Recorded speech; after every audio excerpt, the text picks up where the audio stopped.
బిస్మిల్లా. మద్యం, మద్యపానం, ఈ యొక్క సృష్టిలో మద్యం అనేది ఎందుకుంది? ఈ యొక్క మద్యంలో ఏముంటాయి? ఈ మద్యం ఇహలోకంలోను పరలోకంలోను ఎందుకు హానికరమైనది? ఈ యొక్క మద్యాన్ని, దీనికి సంబంధించిన 10 రకాల వారిని ఎందుకు శపించడం జరిగింది ధర్మంలో? దీన్ని పాపమని మరియు నిషిద్ధమని ఎందుకు చెప్పబడింది? దీని గురించి దేవుడు గ్రంథంలో కానీ లేదా ప్రవక్త ద్వారా కానీ మనకి ఏ విషయాలు తెలియజేసి ఉన్నారు? ఈ యొక్క విషయాలను మనం తెలుసుకునే ముందుగా నేను అస్సలాము అలైకుం వరహ్మతుల్లాహి వబరకాతు అవుజు బిల్లాహి మినష్ షైతానిర్ రజీం బిస్మిల్లాహిర్ రహమానిర్ రహీం. శాపగ్రస్తుడైన సైతాన్ బారి నుంచి సృష్టికర్త అయిన అల్లాహ్ యొక్క రక్షణని, అల్లాహ్ యొక్క సహాయాన్ని, రక్షణ వేడుకుంటూ ఉన్నాను. ఆమీన్. అల్లాహ్ ప్రవక్త ముహమ్మద్ సల్లల్లాహు అలైహి వసల్లం గారిపై శాంతి సేవకులు కురిపించండి వల్ల ఆమీన్. ఆరోగ్యం అనేది దేవుడు ప్రసాదించిన ఒక గొప్ప వరం. దీనిని అమానత్ అని అంటారు. ఈ యొక్క ఆరోగ్యం ఒక అదృష్టం, ఆరోగ్యం ఒక భాగ్యం, ఆరోగ్యం దేవుడిచ్చినటువంటి ఒక గిఫ్ట్, ఆరోగ్యం దేవుడిచ్చినటువంటి ఒక బాధ్యత. మన శరీరం మన దగ్గర ఉన్న ఒక అమానత్. శరీరాన్ని అనారోగ్యం పాలు చేసుకోకూడదు అని, మాదక ద్రవ్యాలకు బానిసత్వం కాకూడదు అని, శరీరానికి హాని కలిగించే పనులు గనక చేసుకుంటే దేవుడిచ్చిన అమానతకు ద్రోహం చేసినట్లు అవుతుంది అని గ్రంథం తెలియజేస్తూ ఉంది. ఎందుకంటే పరిశుభ్రత విశ్వాసంలో సగభాగం అని, పరిశుభ్రత ఈమాన్లో సగభాగమని ఇస్లాం తెలియజేస్తుంది. ఈ యొక్క పరిశుభ్రత రోగాల నుంచి రక్షణ కల్పిస్తుంది. రోగాల రక్షణకు పునాది పరిశుభ్రత. ఇస్లాం మద్యపానాన్ని కేవలం ఒక తప్పుగా మాత్రమే కాకుండా ఉమ్ముల్ కబాయిస్ అని చెప్పడం జరిగింది. ఉమ్ముల్ కబాయిస్ అంటే అన్ని చెడులకు తల్లి అని, అంటే అంత పెద్ద పాపమని. ఎందుకు అంటే ప్రవక్త ముహమ్మద్ సల్లల్లాహు అలైహి వసల్లం గారు ఒక ఉదాహరణ చెప్పారు. ఒకానొకప్పుడు ఒక చెడు నడతగలిగినటువంటి ఒక స్త్రీ ఒక చెడు వ్యక్తితోటి 3 విషయాలు అతను ముందు పెట్టి, ఈ మూడిట్లో దేనినైనా సరే ఒకదానిని నువ్వు చేయి అంటే, ఈ మూడిట్లో ఏదైనా ఒక చిన్న పాపం అనుకుంటావో దానిని ఏదైనా చెయ్యి అని చెప్పడం జరిగింది. ఆ 3 ఏమిటి అంటే, ఒక చిన్న పిల్లవాడిని చంపటం, లేదా తనతోటి వ్యభిచారం చేయటం, లేదా మద్యం సేవించడం. ఈ మూడిట్లో ఏదైనా ఒక పాపం చేయగలుగుతావా నీవని ఆ స్త్రీ ఆ యొక్క వ్యక్తితో అన్నప్పుడు, ఆ వ్యక్తి ఏమనుకుంటాడంటే, పిల్లవాడిని చంపడం పెద్ద పాపం, వ్యభిచారం కూడా పెద్ద పాపమే, మద్యం సేవించడం చిన్న పాపం కదా అని అతడు మద్యాన్ని సేవించడం జరుగుతుంది. కానీ తర్వాత ఏం జరుగుతుంది? ఆ మత్తెక్కిన తర్వాత ఆ మత్తులో అతను ఆ స్త్రీతో కూడా వ్యభిచారం చేస్తాడు. ఆ వ్యభిచారం చూశాడు అనే భయంతో ఆ పిల్లవాడిని కూడా చంపేయడం జరుగుతుంది.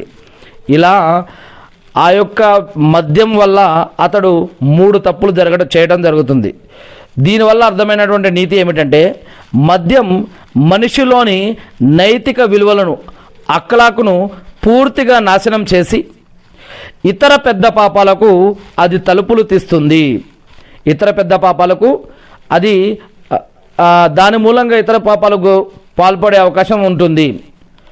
ఖురాన్లో ఏం చెప్పబడిందంటే, మీ చేతులతో మీరే మిమ్మల్ని నాశనం చేసుకోకండి అని సూరా అల్ బకరా 195వ వాక్యంలో చెప్పడం జరుగుతుంది. మద్యం అందులో ప్రజలకు కొంచెం లాభమని ఉన్నదని అనిపించినా లాభం కంటే కూడా నష్టం ఎక్కువగా ఉంది అని ఖురాన్లో 2వ అధ్యాయం 219వ వాక్యంలో చెప్పడం జరిగింది. ముహమ్మద్ సల్లల్లాహు అలైహి వసల్లం గారు ఇంకా ఏం చెప్పారు అంటే, అల్లాహ్ సుబ్హానహు వ తఆలా మరియు ప్రవక్త ముహమ్మద్ సల్లల్లాహు అలైహి వసల్లం గారు ఏం చెప్పారంటే, అవయవాలు, మన శరీర అవయవాలు మూగవి కావు. తీర్పు దినాన మన అవయవాలు మన తరపున దేవుడి దగ్గర సాక్ష్యం ఇస్తాయి, దేవుడి దగ్గర మాట్లాడతాయి. ఇంకో విషయం ఏం చెప్పారంటే, మీరు తినండి త్రాగండి కానీ వృధా చేయకండి, అతిగా తినే ఆరోగ్యం పాడు చేసుకోవద్దు అని చెప్పడం జరిగింది. ఇక 3వ విషయం, రోగం రాకముందే ఆరోగ్యాన్ని కాపాడుకోవటం నిజమైన విజ్ఞత, వివేచన అని చెప్పడం జరిగింది. ఇంకొకటి, దైవ నామస్మరణ, దేవుని యొక్క స్మరణ, జికర్ ద్వారా మనసును ప్రశాంతంగా ఉంచుకోవచ్చని చెప్పడం జరిగింది. ఆరోగ్యాన్ని కాపాడుకోవడం చాలా ముఖ్యమైన విషయం. ఆరోగ్యాన్ని కాపాడుకోవడం అంటే రోగం రాకుండా చూసుకోవడం, రోగం రాకుండా చూసుకోవడమే కాకుండా శరీరానికి కూడా శక్తిని ఇవ్వటం అనేది ఈ యొక్క ఆరోగ్యాన్ని కాపాడుకోవడం అంటే రోగం రాకుండా చూసుకోవటం మరియు శరీరానికి శక్తిని కూడా ఇవ్వటం అన్నమాట. ఇక ఆత్మ మరియు శరీరం మధ్య సంబంధం గురించి ఒక విషయం చెప్పబడింది. ఇస్లాం ప్రకారం శరీరం అనేది ఆత్మ ప్రయాణించడానికి అల్లా ఇచ్చిన ఒక వాహనం లాంటిది. ప్రయాణికుడు తన వాహనాన్ని ఎలాగైతే జాగ్రత్తగా చూసుకోవాలో ఆత్మ తన యొక్క గమ్యాన్ని అంటే పరలోకానికి సురక్షితంగా చేరుకోవడానికి శరీరాన్ని ఆరోగ్యాన్ని అంతకంటే జాగ్రత్తగా కాపాడుకోవాలి ఒక మనిషి. అందుకే ప్రవక్త ముహమ్మద్ సల్లల్లాహు అలైహి వసల్లం గారు ఏం చెప్పారంటే, దేవుడిచ్చిన 2 వరాలు ఉన్నాయి మనిషికి. ఈ 2 వరాల విషయంలో చాలామంది ప్రజలు నష్టపోతూ ఉన్నారు, వాటి విలువ తెలియకుండా వృధా చేస్తూ ఉన్నారని చెప్పడం జరిగింది. దాంట్లో ఒకటి ఆరోగ్యం, రెండవది ఖాళీ సమయం. ఈ యొక్క హదీస్ సహీ బుఖారీలో నుంచి తీసుకోవడం జరిగింది. దీని అర్థం ఏమిటి అంటే, ఆరోగ్యం ఉన్నప్పుడే దానిని మంచి పనుల కోసం ఖర్చు చేయాలి మరియు దైవారాధన కోసం ఉపయోగించాలి. ఖాళీ సమయం దొరికింది అంటే ఆ యొక్క సమయాన్ని కూడా మనం వృధా చేయకుండా సాధ్యమైనంత వరకు మంచి పనులు చేయడం కోసం ప్రయత్నించాలి. మరి ఈ యొక్క ఆరోగ్యం కాపాడుకుంటే కనుక ఆరోగ్యం ఉన్న వ్యక్తి ఎన్ని పనులు చేయవచ్చు, ఆరోగ్యం లేని వ్యక్తి ఏం పని చేయగలుగుతాడు, ఆరోగ్యం ఉన్న వ్యక్తి ఏం పని చేయగలుగుతాడో మనందరికీ కూడా తెలుసు. అదే ఆరోగ్యం కనుక మంచిగా ఉంటే దేవుడిచ్చిన బాధ్యతలు హక్కులను ఎక్కువగా నెరవేర్చవచ్చు, ఎక్కువగా పాటించవచ్చు. ఉదాహరణకి జీవితంలో ఉన్న అనేక హక్కులు, ఆరాధనలు, కుటుంబ హక్కులు, బంధువుల హక్కులు, సామాజిక బాధ్యతలు, ప్రకృతి హక్కులు, జంతువుల హక్కులు, సత్కార్యాలు, మంచి కార్యాలు, ఇంకా ఇలాంటి అనేక వాటిని ఆరోగ్యాన్ని కాపాడుకోవటం వల్ల ఎక్కువగా నెరవేర్చవచ్చు లేదా పాటించవచ్చు.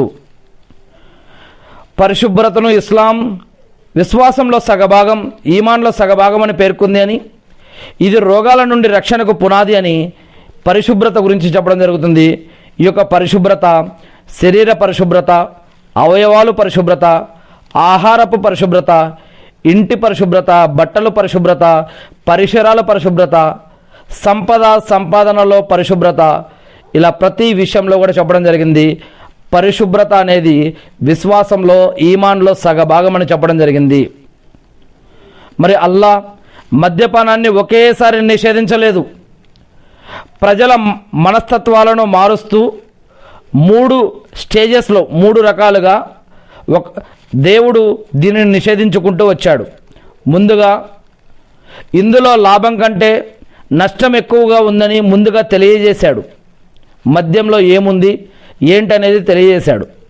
తర్వాత మత్తులో ఉన్నప్పుడు నమాజుకు రావద్దు అని, మత్తులో ఉన్నప్పుడు మస్జిద్ దరిదాపులకు కూడా రావద్దు అని, ఒకవేళ వారి ఇల్లు అటువైపు ఉంటే కనుక అది వేరే విషయం. మామూలుగా అయితే మత్తులో ఉన్నప్పుడు నమాజు లేదా మస్జిద్ దరిదాపులకు కూడా రాకూడదని ఖురాన్లో తెలియజేయడం జరిగింది. ఇక 3వ దశలో ఇది ఒక సైతాను పని అని, దీనికి దూరంగా ఉండండి అని దీనిని పూర్తిగా నిషేధించడం జరిగింది. ఖురాన్లో సూరా అల్ మాయిదా 90వ వాక్యంలో కూడా మనం చూడవచ్చు. ఎందుకంటే శరీర అవయవాల యొక్క సాక్ష్యం అనేది ప్రళయ దినం రోజు ఏ విధంగా ఉంటుందో ఒకసారి చూసినట్లయితే కనుక, ప్రళయ దినాన కయామత్ రోజున నోటికి సీలు వేయబడుతుంది అని, మరియు మన శరీర అవయవాలే మనం చేసిన పనుల గురించి దేవుడి వద్ద సాక్ష్యం చెబుతాయని ఖురాన్ చెప్తూ ఉంది. ఖురాన్లో సూరా యాసిన్ 36వ అధ్యాయం 65వ వాక్యంలోను, మరియు ఖురాన్లో సూరా అన్నూర్ 24వ అధ్యాయం 24వ వాక్యంలో కూడా ఏముందంటే, నేడు మేము వారి నోళ్లపై సీలు వేసేస్తాము, వారి చేతులు మాతో మాట్లాడతాయి, మరి వారి పాదాలు వారు చేసిన పనులను సాక్ష్యం చెబుతాయి. ఏ రోజైతే వారి నాలుకలు, వారి చేతులు మరియు వారి కాళ్ళు వారు చేసిన పనుల గురించి వారిపై సాక్ష్యం ఇస్తాయో ఆ రోజు వారికి కఠిన శిక్ష పడుతుంది అని ఈ ఖురాన్ వాక్యాల్లో చెప్పడం జరిగింది. శరీర అవయవాలను అల్లా నిషేధించిన పనుల కోసం వాడితే గనక అవి ప్రళయ దినాన మనకు వ్యతిరేకంగా సాక్ష్యం ఇస్తాయి అని, మన యొక్క కళ్ళు తప్పుడు దృశ్యాల గురించి చేసినందుకు సాక్ష్యం ఇస్తాయి. మన యొక్క చెవులు ఇతరులపై చాడీలు చెప్పినందుకు, నిషేధిత మాటలు విన్నందుకు, ఇక చేతులు కాళ్ళు అయితే కనుక అన్యాయం చేయడానికి లేదా నిషిద్ధ ప్రదేశాలకు వెళ్ళినందుకు కూడా ఇలా చేతులు కాళ్ళు కూడా సాక్ష్యం ఇస్తాయి. కళ్ళు, చెవులు, చేతులు, కాళ్ళు అన్నీ కూడా ప్రళయ దినం రోజు దేవుడికి సాక్ష్యం ఇస్తాయి అని ఖురాన్ మరియు హదీసులో చెప్పడం జరిగింది. ఇక ఖురాన్లో సూరా హమీమ్ సజ్దా 41వ అధ్యాయం 20-21లో, సూరా పుస్సిలాత్ 41వ అధ్యాయం 21వ వాక్యంలో, సూరా ఇస్రా 17వ అధ్యాయం 36వ వాక్యంలో అల్లా ఏం తెలియజేస్తూ ఉన్నాడంటే, ఇక్కడ ఒక ఆసక్తికరమైన సంభాషణ ఉంది ప్రళయ దినం గురించి.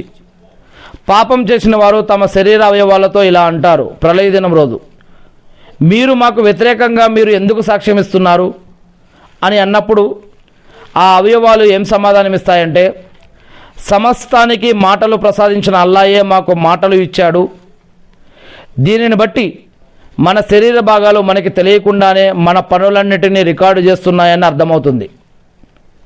మరి మన శరీరానికి హక్కులు ఉంటాయి. ప్రవక్త ముహమ్మద్ సల్లల్లాహు అలైహి వసల్లం గారు ఒక సందర్భంలో ఏమన్నారంటే, నిశ్చయంగా నీ శరీరంపై నీకు హక్కు ఉంది అని. దీని అర్థం ఏమిటంటే, శరీరానికి సరైన విశ్రాంతి ఇవ్వాలి, మంచి ఆహారం అందించాలి, రోగాల నుండి రక్షణ కల్పించాలి. ఇవి ఒక విశ్వాసి యొక్క ప్రాథమిక బాధ్యత. ఇవన్నీ కూడా విశ్రాంతి, ఆహారము, రోగాల నుండి రక్షణ, ఈ మూడు కూడా మన యొక్క శరీరానికి అవయవాలకి కల్పించాల్సిన బాధ్యత ప్రతి ఒక్క విశ్వాసిపై ఉన్నటువంటి బాధ్యత. ఇది దేవుడిచ్చినటువంటి అమానత్. అతిగా ఆరాధనల్లో మునిగిపోయి ఆరోగ్యాన్ని నిర్లక్ష్యం చేయడాన్ని కూడా ప్రవక్త ముహమ్మద్ సల్లల్లాహు అలైహి వసల్లం గారు వారించారు అని, ఆరోగ్యాన్ని కాపాడుకోవడానికి వైద్యం చేయించుకోవటం కూడా సున్నతని ప్రవక్త ముహమ్మద్ సల్లల్లాహు అలైహి వసల్లం గారు చెప్పారు. ఒకసారి 3 సహబాలు, మేము ఇక నుంచి రాత్రంతా మేము నమాజులు చేస్తూ ఉంటాం అని ఒకరు, నేను పెళ్లి చేసుకోకుండా జీవితాంతం ఆరాధిస్తూనే ఉంటానని ఒకతను, లేదు ఇంక నేను జీవితాంతం ఉపవాసాలు పాటిస్తానని ఇంకొకతను ఇలా చెప్పినప్పుడు ప్రవక్త ముహమ్మద్ సల్లల్లాహు అలైహి వసల్లం గారు, లేదు పెళ్ళి కూడా చేసుకోవాలి, అదేవిధంగా పిల్లల్ని కూడా కనాలి, అదేవిధంగా మన యొక్క రాత్రిపూట నిద్ర కూడా పోవాలి, ఆరాధనలు కూడా చేస్తూ ఉండాలి, అదేవిధంగా మన పైన దేవుడు పెట్టిన బాధ్యతలన్నీ కూడా పాటిస్తూ ఉండాలి అని ఇలా తెలియజేయడం జరుగుతూ ఉంది. ప్రవక్త ముహమ్మద్ సల్లల్లాహు అలైహి వసల్లం గారు ఇంకా ఏమన్నారంటే, ఓ అల్లా యొక్క దాసులారా, మీరు వైద్యం చేయించుకోండి, ఎందుకంటే అల్లా ఏ వ్యాధిని పంపినా దానికి నివారణను కూడా సృష్టించాడు అని ప్రవక్త ముహమ్మద్ సల్లల్లాహు అలైహి వసల్లం గారు తెలియజేసి ఉన్నారు. మనిషిలో 360 కీళ్ళు ఉన్నాయి. ఎలాగైతే సంవత్సరానికి 365 రోజులు ఉన్నాయో మనిషి శరీరంలో 360 కీళ్ళు ఉన్నాయి. ప్రతిరోజు ప్రతి కీలు తరపున ఒక సదకా చేయాల్సిన అవసరం మనపై ఉంటుంది. ఎందుకంటే మన శరీరం ఆరోగ్యంగా కదులుతుంది అంటే దానికి ప్రతిగా మనం మంచి పనులు చేయాలి. ఇస్లామిక్ సూక్తుల ప్రకారం శరీరంలోని ప్రతి కీలు ప్రతిరోజు అల్లాహకు కృతజ్ఞతగా ఒక ధర్మాన్ని, ఒక సదకాన్ని కోరుకుంటూ ఉంటుంది. అందుకే మనం ప్రతిరోజు మంచి పనులు చేస్తూ ఉండాలి, సత్కార్యాలు చేస్తూ ఉండాలి. ఈ యొక్క శరీరం, ఆత్మ, ఆరోగ్యం, అవయవాలు, ఈ యొక్క ఆయుష్ ఇచ్చినందుకు దేవుడికి ప్రతి క్షణం మనం ఆయనను తలుచుకుంటూ, స్తుతిస్తూ, ఆరాధిస్తూ మనం అనేక రకాల మంచి కార్యాలు కూడా, మంచి పనులు కూడా చేస్తూ ఉండాలి అని ఇక్కడ ఈ యొక్క విషయం తెలియజేస్తూ ఉంది. ఇక మద్యం, మత్తు పదార్థాల వల్ల కలిగే నష్టం ఏమిటి? ఖురాన్ హదీసుల ఆధారంగా చూసినట్లయితే ఇది ఒక సైతాన్ పని అని చెప్పడం జరిగింది. ఖురాన్ మద్యపానాన్ని సైతాన్ యొక్క అపవిత్రమైన పనిగా అభివర్ణించింది. ఓ విశ్వాసులారా, మద్యం, జూదం, షిర్క్ మరియు బాణాలతో అదృష్టాన్ని పరీక్షించుకోవటం ఇవన్నీ సైతాన్ యొక్క అపవిత్రమైన పనులు. కాబట్టి వీటి నుండి దూరంగా ఉండండి, తద్వారా మీరు విజయం సాధించగలుగుతారు అని ఖురాన్లో సూరా అల్ మాయిదా 5వ అధ్యాయం 90వ వాక్యంలో చెప్పడం జరిగింది. విజయం సాధించడం అంటే ఏమిటి? మానవుడి యొక్క చివరి విజయం, చివరి గమ్యం ఏమిటి? నరకం నుంచి రక్షించబడి స్వర్గానికి చేరుకోవడం అన్నమాట. ఇక మద్యం వల్ల మనుషుల మధ్య ద్వేషం, విభేదాలు తలెత్తుతాయి అని, ఇది మనిషిని నమాజు చేయకుండా, ప్రార్థన చేయకుండా అడ్డుకుంటుంది అని ఖురాన్లో సూరా అల్ మాయిదా 5వ అధ్యాయం 91వ వాక్యంలో తెలియజేయడం జరిగింది. ఇకపోతే ఈ యొక్క మద్యం వల్ల కాలేయం దెబ్బతినడం, మానసిక స్థితి తప్పడం, గుండె సంబంధిత వ్యాధులు రావడం జరుగుతాయి. ఆర్థికంగా మత్తు పదార్థాల కోసం డబ్బు వృధా చేయడం వల్ల కుటుంబాల రోడ్డును పడతాయి. ఇస్లాంలో సంపదను వృధా చేయడం కూడా పాపంగా చెప్పడం జరిగింది. మీరు ఏ విధంగా సంపాదించారు, ఆ సంపదను ఎలా ఖర్చు పెట్టారు, ఎలా వాడారు, ఏం చేశారనేది కూడా ప్రళయ దినం రోజు లెక్క చెప్పాల్సి ఉంటుంది దేవుడి దగ్గర అన్న విషయం హదీసుల్లో తెలియజేయడం జరిగింది. ఇక మూడవది కుటుంబ వ్యవస్థ గురించి. మద్యానికి బానిసైన వ్యక్తి తన భార్యాపిల్లల పట్ల బాధ్యతను మర్చిపోవడం, దీనివల్ల గృహహింస పెరగడం జరుగుతూ ఉంటుంది. అంతేకాకుండా ఆర్థికంగా పరలోకంలో కూడా నష్టం కలుగుతుంది. అల్లా యొక్క ఆదేశాలను ఉల్లంఘించడం వల్ల పరలోకంలో కఠినమైన శిక్ష ఉంటుంది అని, పశ్చాత్తాపం అంటే తౌబా చెందకుండా గనక చనిపోతే అది ఒక పెద్ద నష్టానికి దారితీస్తుందని ఇస్లాంలో చెప్పడం జరిగింది. క్లుప్తంగా చెప్పాలి అంటే మద్యం మనిషి యొక్క విచక్షణ, మతం, ప్రాణం, ఆస్తి మరియు వంశగౌరవాన్ని నాశనం చేస్తుంది ఈ యొక్క మద్యం. అందుకే ఇస్లాం దీనిని సంపూర్ణంగా నిషేధించింది. అందుకే పశ్చాత్తాపం చెందండి, మారు మనసు పొందండి, ఇకనైనా సరే మద్యాన్ని వదిలిపెట్టండి అని ఖురాన్ మరియు హదీసుల్లో అనేక చోట్ల దేవుడు తెలియజేస్తూ ఉన్నాడు. ఇప్పటికైనా మారు మనసు పొందండి. మీకు మరణం ముందే జీవించి ఉన్నప్పుడే, ఏ రోజు ఏ వ్యక్తి ఎక్కడ ఎలా చనిపోతాడో తెలియదు. మీరు బ్రతికి ఉండంగానే మారు మనసు పొంది దేవుణ్ణి క్షమాపణ అడిగి ఇకనైనా సరే ఇటువంటి వాటిని వదిలేయండి అని ఖురాన్ మరియు హదీసుల్లో అనేక విషయాల గురించి చెప్పడం జరుగుతూ ఉంది. ఇస్లాం శిక్షల గురించి ఎంత కఠినంగా చెబుతుందో క్షమాపణ గురించి అంతకంటే ఎక్కువగా ఆశ చూపిస్తూ ఉంది. ఎందుకంటే అల్లా సుబ్హానహు వ తఆలా అర్ రెహమాన్ అర్ రహీం, అల్లా అపార కరుణామయుడు, పరమ కృపాశీలుడు. అల్లాహుమ్మ ఇన్నక ఫూన్ తుహిబ్బుల్ అఫాఫాఫు ఇన్ని అని మనం రంజాన్లో చదువుతూ ఉంటాం. అంటే వల్ల నీవు అపారంగా కరుణించేవాడవు, అపారంగా ప్రేమించేవాడవు, నీవు క్షమించడం అంటే నీకు మహా ఇష్టం, నీవు మమ్మల్ని క్షమించు వల్ల అని చెప్పి మనం దువా చేస్తూ ఉంటాం. ఒక వ్యక్తి నిజాయితీగా తన తప్పును ఒప్పుకొని ఇకపై ఆ పని చేయను అని అల్లాతో ప్రమాణం చేస్తే అల్లా అతని గత పాపాలను క్షమించే అవకాశం ఉంది అని, దీనినే తౌబాయే నసూహా అని ఇస్లాంలో తెలియజేయడం జరుగుతూ ఉంది. అల్లా తన వైపుకు మళ్ళే వారి పట్ల అత్యంత కరుణామయుడు అని, అల్లా తన వైపుకు మళ్ళే వారి పట్ల అత్యంత కరుణామయుడు అని ఖురాన్లో అనేక చోట్ల ఈ యొక్క వాక్యం చెప్పడం జరిగింది. అందుకే ఇకనైనా సరే మనం ఈ యొక్క అలవాటు నుంచి బయటపడడం కోసం ప్రయత్నించాలి. ఇక మద్యం సేవించిన వ్యక్తికి సంబంధించిన అత్యంత కఠినమైన హెచ్చరిక, అతని ఆరాధనల గురించి ఏం చెప్పబడిందంటే, ఒక వ్యక్తి మద్యం సేవించే వ్యక్తి యొక్క ఆరాధనల గురించి ఏం చెప్పబడిందంటే, ఒక వ్యక్తి మద్యం సేవించినప్పుడు అతని శరీరం అపవిత్రమవుతుంది మరియు అతని బుద్ధి విచక్షణ కోల్పోతుంది. హదీసుల ప్రకారం ఎవరైతే మద్యం సేవించి మత్తులో ఉంటారో వారి 40 రోజుల నమాజు స్వీకరించబడదు అని ఇబ్నే మాజాలో చెప్పడం జరిగింది. దీని అర్థం ఆ 40 రోజులు అతను నమాజు చదవకూడదని కాదు. అతను తప్పనిసరిగా ప్రార్థనలు చేయాలి, నమాజులు చేయాలి. కానీ ఆ ప్రార్థనలకు లభించే పుణ్యం, సవాబు అతనికి దక్కదు. అయినా సరే అతను నమాజ్ చేస్తూనే ఉండాలి. ఇది ఒక రకమైన ఆధ్యాత్మిక బహిష్కరణ అని. ఇక సామాజిక బాధ్యత. ఇస్లామిక్ ధర్మశాస్త్రం ప్రకారం మత్తు పదార్థాలకు బానిసైన వ్యక్తి, అటువంటి వ్యక్తి యొక్క సాక్ష్యం కోర్టులో కానీ ఇతర తీర్పుల్లో కానీ చెల్లదు. ఎందుకంటే మత్తుకు బానిసైన వ్యక్తికి సత్యానికి అసత్యానికి మధ్య తేడా తెలియదు అని, అతను సులభంగా అబద్ధం చెప్పే అవకాశం ఉందని ఇస్లాం భావిస్తుంది. ఇది అతని సామాజిక గౌరవాన్ని కూడా దెబ్బతీస్తుంది. ఇక ఇంకో విషయం, మత్తు పదార్థాల వ్యాపారం ఏదైతే ఉందో అది హరామ్ అని ఇస్లాంలో చెప్పడం జరిగింది.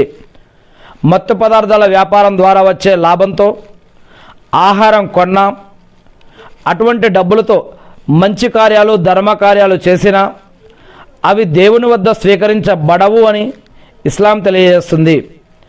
కుటుంబ సభ్యులకు ఆ డబ్బుతో ఆహారం పెట్టడం వారి శారీరక ఆధ్యాత్మిక ఎదుగుదలకు భంగం కలిగిస్తుంది అని హెచ్చరిస్తూ ఉంది. మద్యం ద్వారా సంపాదించడం, మత్తు పదార్థాలు సంపాదించడం ఇది ఆధ్యాత్మికంగా, ఆరోగ్యపరంగా, కుటుంబపరంగా, వంశపరంగా, ఇహలోకంలో పరలోకంలో కూడా ఇది ఎంత ప్రమాదకరమో ఇక్కడ ఖురాన్ మరియు హదీసులో తెలియజేయడం జరుగుతూ ఉంది. మద్యంలో ఏం కలుపుతారో, మద్యం ఏ విధంగా హానికరమో తెలుసుకోవడానికి ప్రయత్నిద్దాం. మద్యంలో ఇథనాల్ అనే రసాయన సమ్మేళనం ఉంటుంది.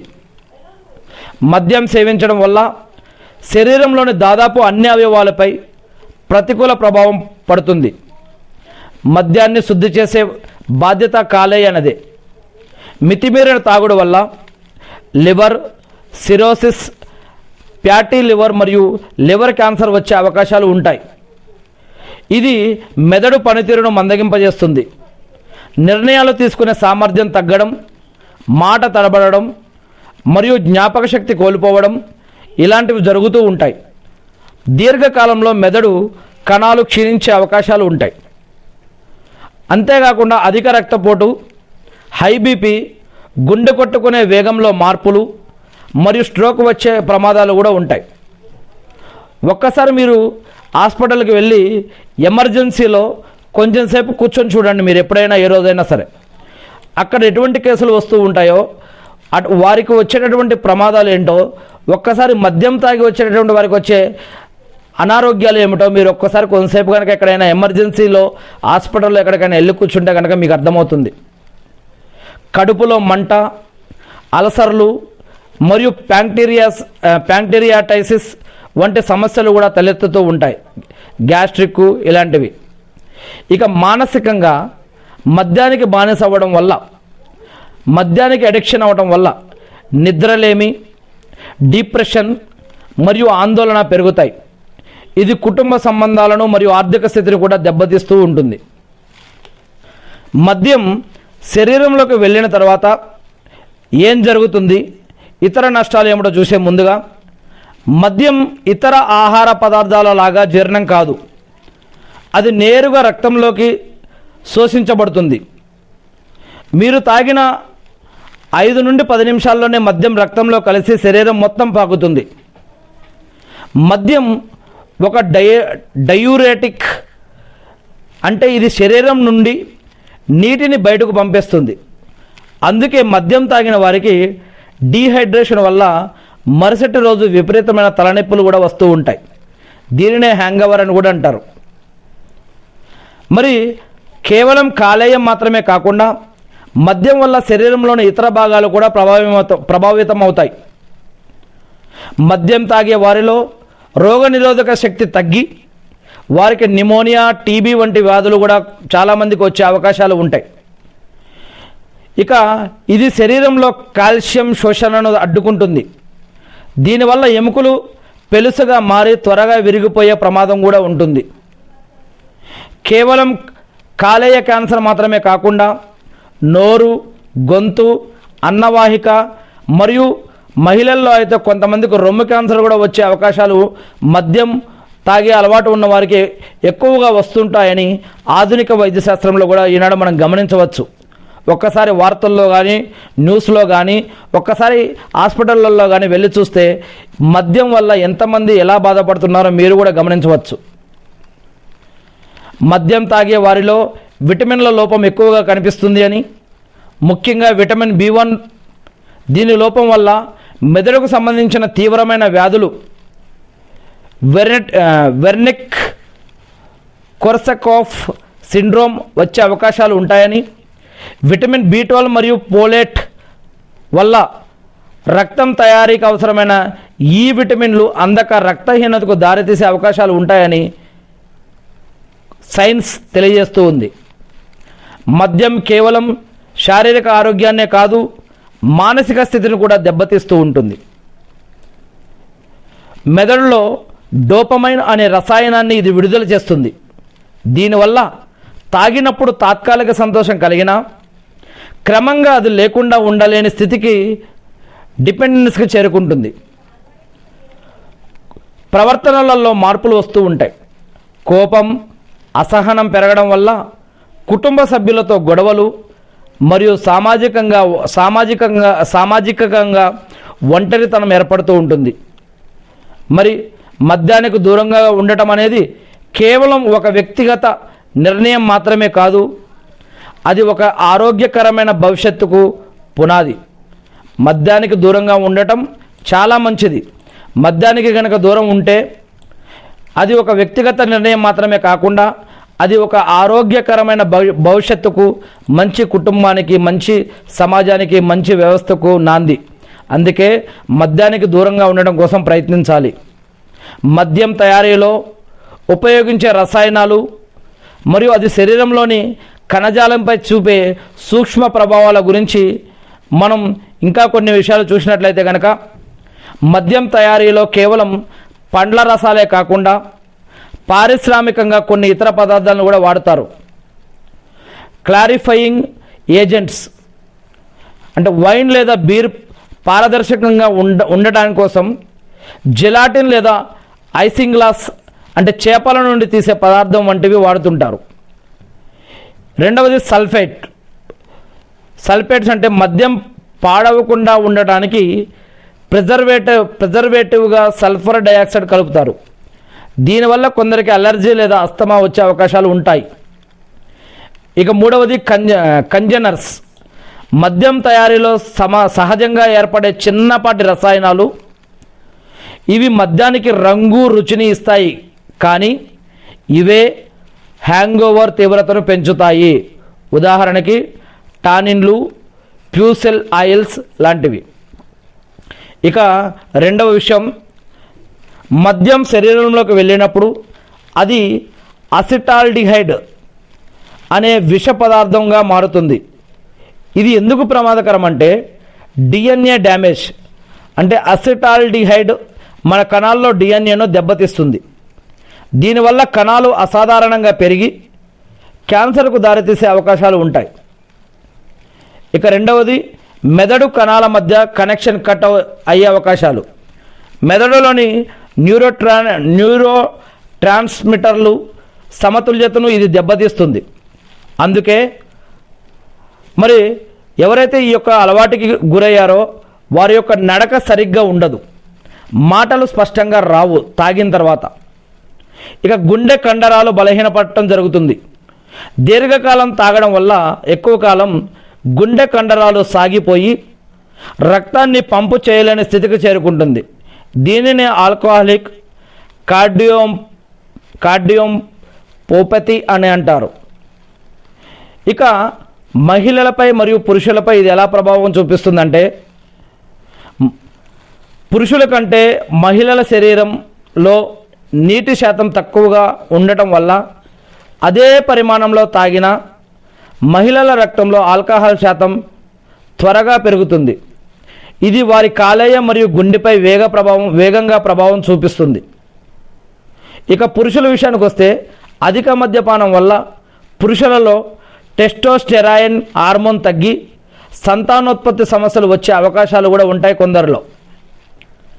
మద్యం మానేసిన తర్వాత శరీరం అద్భుతంగా మళ్ళీ కోలుకునే అవకాశాలు ఉన్నాయి. దానికోసం ముందు మనం మద్యం మానేయాలి. మరి మద్యం మానేస్తే మన శరీరంలో 24 గంటల్లోనే రక్తంలో చక్కెర స్థాయిలు సాధారణ స్థితికి వచ్చే అవకాశాలు ఉంటాయి.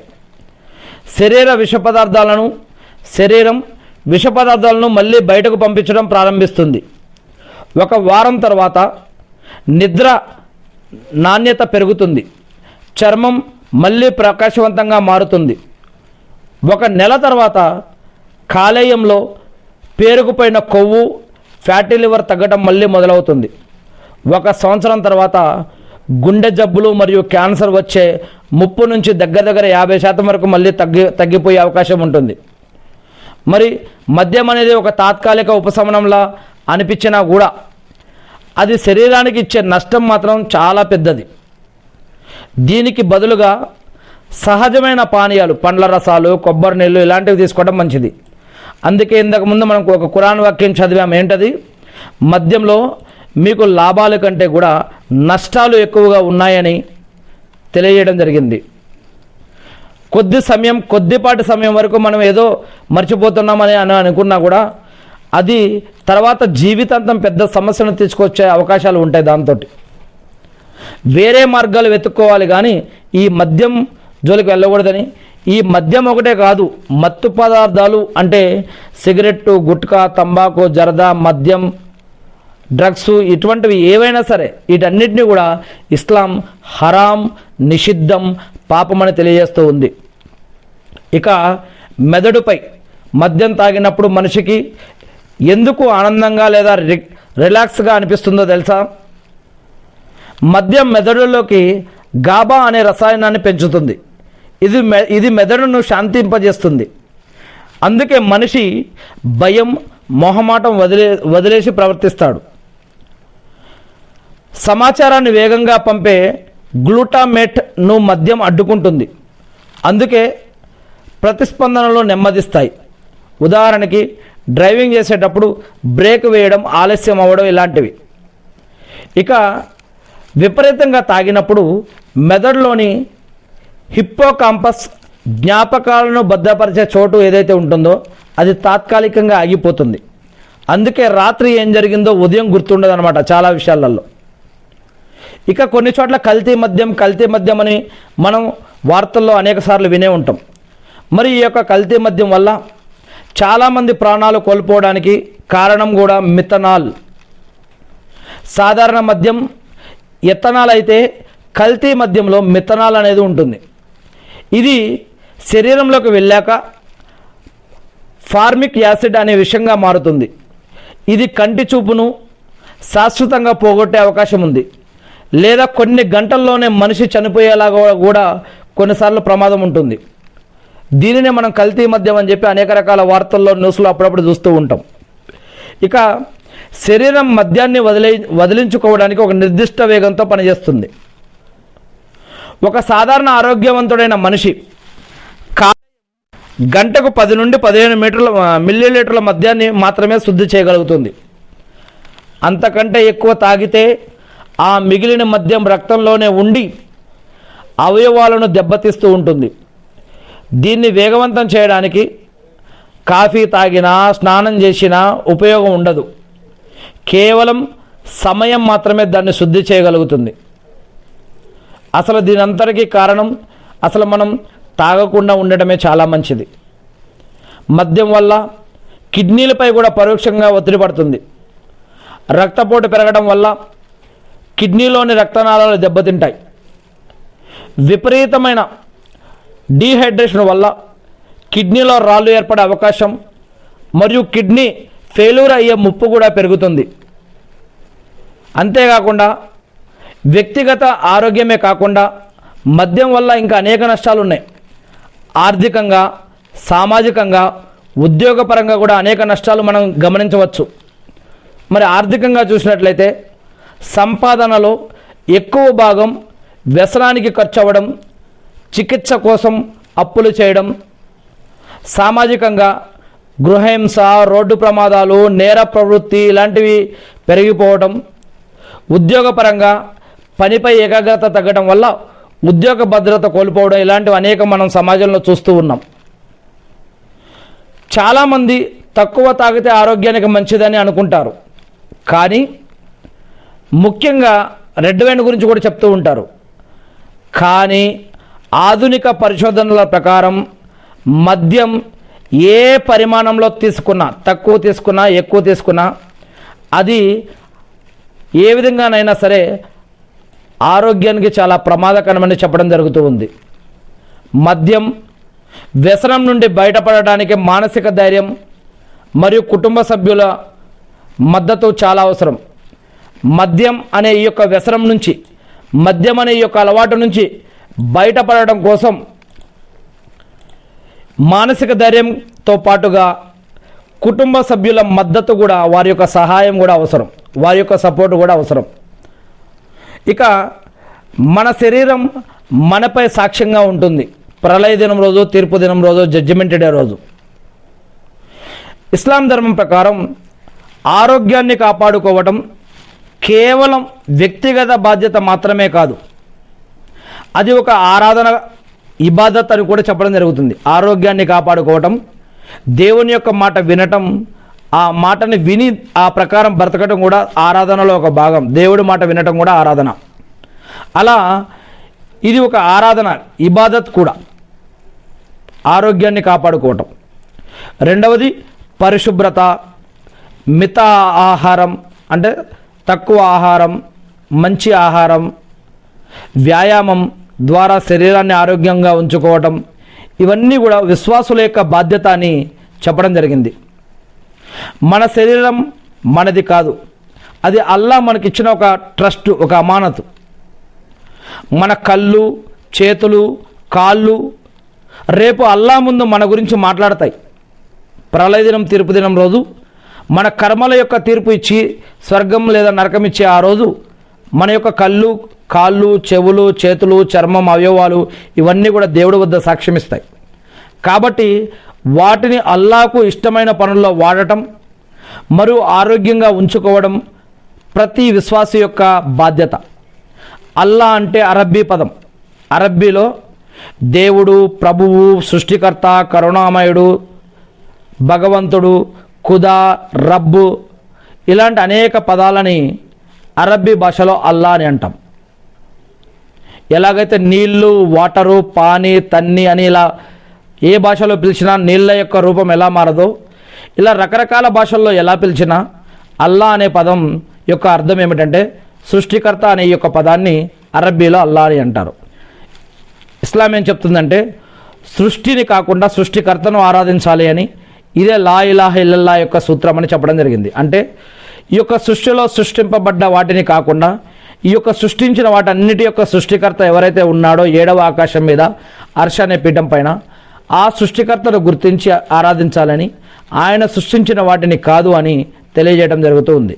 ఇకపోతే సృష్టిని కాదు సృష్టికర్తను గుర్తించి ఆరాధించాలన్నదే లా ఇలాహ ఇల్లల్లా యొక్క భావం. ఇక ఆరోగ్య పరిరక్షణ, ఇస్లామిక్ జీవనశైలి అంటే ఆరోగ్యాన్ని కాపాడుకోవడం కోసం ఖురాన్ మరియు సున్నత్లలో కొన్ని పద్ధతులు చూపించబడ్డాయి. ఏంటంటే తక్కువగా ఆహారం తీసుకోవాలి, మన యొక్క కడుపుని 3 భాగాలుగా చేయాలి. ఒక వంతు ఆహారం, ఒక వంతు నీరు, ఒక వంతు గాలి ఉంచాలి అని ప్రవక్త ముహమ్మద్ సల్లల్లాహు అలైహి వసల్లం గారు చెప్పారు. ఇలా గనక విభజించి గనక చూసుకుంటే మనం అనేక రోగాల నుంచి మనం కాపాడుకోవచ్చని. ఇక రెండవ విషయం నిద్ర. రాత్రి నిద్రను విశ్రాంతిగా, పగటిని పని కోసం అల్లా కేటాయించాడు. సరైన నిద్ర లేకపోవడం కూడా అల్లా ఇచ్చిన అమానత్ అంటే శరీరం పట్ల అజాగ్రత్త అవుతుంది. అందుకే రాత్రి ఈ యొక్క ఫోన్లు, టీవీలు, టైంపాస్ ఇలాంటివి కాకుండా ఎంత తొందరగా వీలైతే అంత తొందరగా పడుకోవడం మంచిది. మన యొక్క ఆరోగ్యాన్ని కాపాడుకోవడం దేవుడిచ్చిన ఒక అమానత్ అని ఇక్కడ గుర్తు చేయడం జరుగుతూ ఉంది. ఇక మూడవది నష అంటే మత్తు పదార్థాల నిషేధం. మద్యం, ధూమపానం అది ఏదైనా కావచ్చు. ప్రవక్త ముహమ్మద్ సల్లల్లాహు అలైహి వసల్లం గారు చెప్పారు, ప్రళయానికి ముందు మత్తు పదార్థాల యొక్క పేర్లు కానీ రూపాలు కానీ మారిపోవచ్చు. పొడి రూపం, పౌడర్ రూపం, నీటి రూపం, పొగ రూపం, ఇంకా ఏదైనా రూపాల్లోకి, కెమికల్ రూపంలోకి, ఇంకెలా అయినా టాబ్లెట్ రూపంలో ఎలా అయినా మారిపోవచ్చు. దాని యొక్క పేర్లు కూడా మారిపోవచ్చు.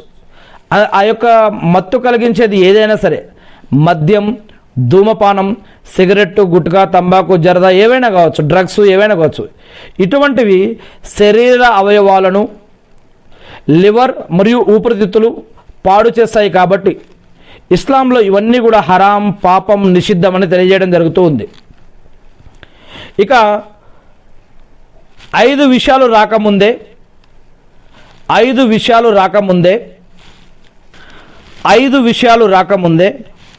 విషయాలను కాపాడుకోమని ఇస్లాం చెబుతుంది. అందులో ముసలితనం రాకముందే నీ యవ్వనాన్ని, శక్తిని, అనారోగ్యం రాకముందే నీ యొక్క ఆరోగ్యాన్ని, సద్వినియోగం చేసుకోవడం అత్యంత ముఖ్యమని చెప్పడం జరిగింది. ముసలితనం రాకముందే యవ్వనాన్ని, అనారోగ్యం రాకముందే ఆరోగ్యాన్ని మంచిగా వినియోగించుకోమని ఇస్లాం చెప్తుంది. ఇక ఆరోగ్యాన్ని కాపాడుకోవడం అంటే కేవలం రోగం రాకుండా చూసుకోవడమే కాదు, శరీరానికి శక్తినివ్వడం కూడా అని మనం ఇంతకుముందు చెప్పుకోవడం జరిగింది. అదే విషయాన్ని బలహీనమైన విశ్వాసి కంటే బలవంతుడైన విశ్వాసి, ఆరోగ్యవంతుడైన విశ్వాసి అల్లాకు ఎంతో ఇష్టం. ఈ యొక్క విషయం సహీ ముస్లింలో చెప్పడం జరిగింది. అందుకే ఈత, బాణాలు వేయటం, గుర్రపు స్వారీ వంటి క్రీడలను ఇస్లాం ప్రోత్సహిస్తూ ఉంది.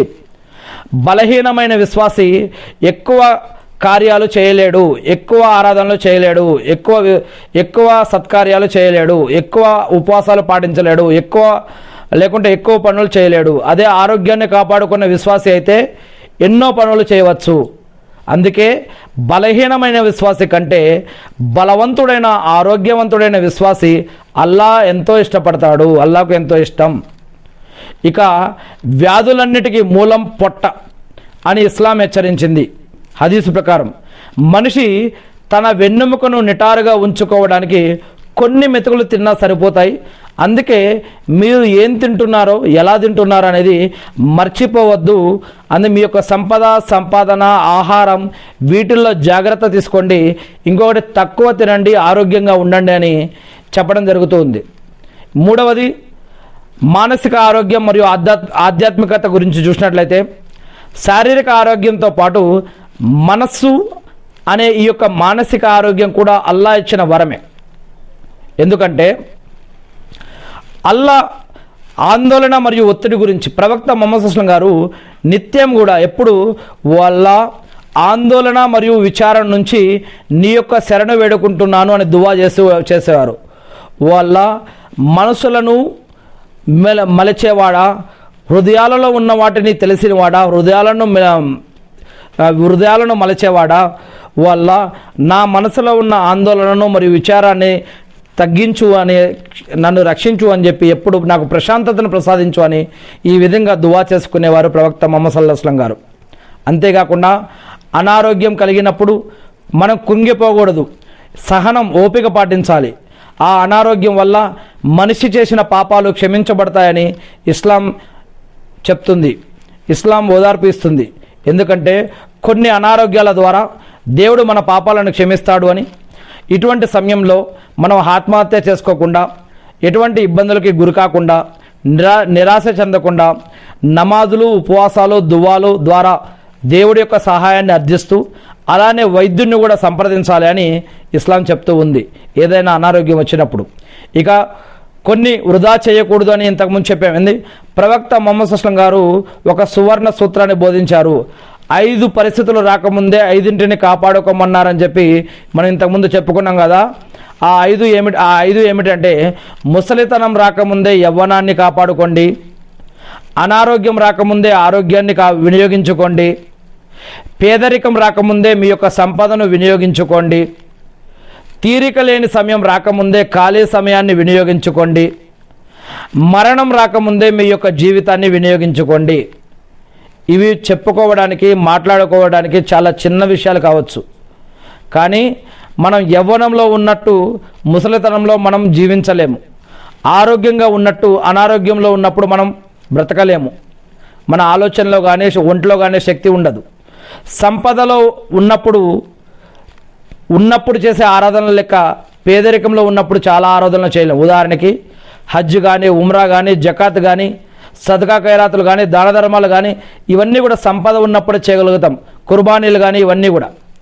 కానీ పేదరికంలో ఉన్నప్పుడు మనం చేయగలుగుతామా? ఆరోగ్యంగా ఉన్నప్పుడు రుకులు, సజ్దాలు, కియాములు, మస్జిద్కి నడుచుకుంటూ వెళ్ళటం, అదేవిధంగా ఉపవాసాలు ఉండటం, ఇలాంటివి ఇంకా అనేక కార్యాలు ఇవన్నీ కూడా ఆరోగ్యంగా ఉన్నప్పుడు చేయగలుగుతాం. అనారోగ్యం పాలయ్యాక చేయగలుగుతామా? ఇన్ని విధాలుగా అనారోగ్యంగా ఉన్నప్పుడు, ఆరోగ్యంగా ఉన్నప్పుడు చేసినట్టు చేయగలుగుతామా? వయసులో ఉన్నప్పుడు ఎంత చురుగ్గా, యాక్టివ్గా మనం ఎన్ని ఆరాధనలు చేయగలుగుతామో, ఉపవాసాలు ఉండగలుగుతామో, ఎన్ని ఆరాధనలు చేయగలుగుతామో అవన్నీ కూడా ముసలితనంలో ఉన్నప్పుడు చేయగలుగుతామా? ఇక ఖాళీ సమయంలో ఉన్నప్పుడు ఖురాన్ చదవటం, దువాలు నేర్చుకోవటం, ప్రార్థన చేయటం, జికర్ చేయటం, ఇంకా ఆరాధనలో ఇంకా ముందుకు వెళ్ళటం, మంచి పనులు చేయటం, మంచి నేర్చుకోవటం, వీలైనన్ని ఇంకా ఇల్ము నేర్చుకోవడం, జ్ఞానం నేర్చుకోవడం, ఇవన్నీ కూడా ఇంకా అనేక ఇప్పుడు నేను చెప్పని ఇంకా ఎన్నో విషయాలు ఉన్నాయి. ఖాళీ సమయంలో ఇవన్నీ కూడా నేర్చుకోవడం వల్ల మరి ఎప్పుడైతే మనం బిజీ అయిపోతామో లైఫ్లో, సంపాదించడం కానీ, కుటుంబంలో కానీ, ఇంకా సమాజంలో కానీ బిజీ అయిపోయినాక మనం ఇవన్నీ నేర్చుకోగలుగుతామా, చేయగలుగుతామా? అందుకే ఖాళీ సమయం దొరికినప్పుడు మీరు వృధా చేయకండి అని చెప్పడం జరుగుతుంది. ఇక జీవితాన్ని మరణం రాకముందే వినియోగించకుండాని, అంటే మనం బ్రతికి ఉన్నప్పుడు ప్రతిరోజు ప్రతి క్షణం కూడా విలువైనది అని. అందుకే మనం మరణం రాకముందే ఏదైనా సరే మనం సంపాదించుకోవాలి, చేయాలి. మనం ఏదైనా మంచి కార్యాలు ఏవి చేసినా మనం చచ్చిపోయిన తర్వాత కూడా మనకు ఉపయోగపడాలంటే కూడా ఈ యొక్క సదకే జారియా కార్యక్రమాలు ఏమున్నా, అవన్నీ కూడా ఇంకా మంచి పనులు ఏమున్నా కూడా మరణం ఎప్పుడు వస్తుందో తెలియదు. బ్రతుకున్నప్పుడే ఈ యొక్క జీవితాన్ని వినియోగించుకోమని, మన హక్కులను రక్షించుకొని కాపాడుకోమని ఇక్కడ ముసలితనం రాకముందే యవ్వనాన్ని, అనారోగ్యం రాకముందే ఆరోగ్యాన్ని, పేదరికం రాకముందే సంపదను, తీరిక లేని సమయం రాకముందే ఖాళీ సమయాన్ని, మరణం రాకముందే జీవితాన్ని కూడా వినియోగించుకోమని ఇక్కడ తెలియజేయడం జరుగుతుంది. ప్రవక్త ముహమ్మద్ సల్లల్లాహు అలైహి వసల్లం గారి యొక్క విషయాలు చెప్పారు. 5 విషయాలు, 5 పరిస్థితులు ఇవి రాకముందే వీటి నుంచి ఇప్పుడే రక్షణ పొందండి. 5 పరిస్థితులు రాకముందే 5ని గౌరవించండి అని. ఇక మద్యం అలవాటును మానుకోవాలనే నిర్ణయం మనం తీసుకోవాలి. ఇది ఒక గొప్ప నిర్ణయం. ఇస్లాం మద్యపానాన్ని కేవలం ఒక తప్పుగా మాత్రమే కాకుండా ఉమ్ముల్ కబాయిస్, అన్ని చెడులకు తల్లి అని పిలుస్తుంది అని మనం ఇప్పుడు చెప్పుకోవడం జరిగింది. దీని నుండి బయటపడడానికి ఖురాన్ మరియు హదీసులు కొన్ని మార్గదర్శకాలు కూడా తెలియజేస్తూ ఉన్నాయి. ఖురాన్లో మద్యాన్ని మానేయడానికి ఖురాన్ ఒకేసారి కాకుండా క్రమంగా ప్రజలను సిద్ధం చేసింది. మీరు కూడా మీ మనసును అలానే సిద్ధం చేసుకోవాలని ఇక్కడ తెలియజేయడం జరుగుతూ ఉంది. ఖురాన్ వాక్యంలో, ఓ విశ్వాసులారా, మద్యపానం, జూదం ఇవన్నీ సైతాను చేసే అసహ్యకరమైన పనులు, వీటికి దూరంగా ఉండండి, అప్పుడు మీరు సఫలీకృతులవుతారు అని ఖురాన్లో సూరా అల్-మాయిదా 5వ అధ్యాయం 90వ వాక్యంలో చెప్పడం జరిగింది.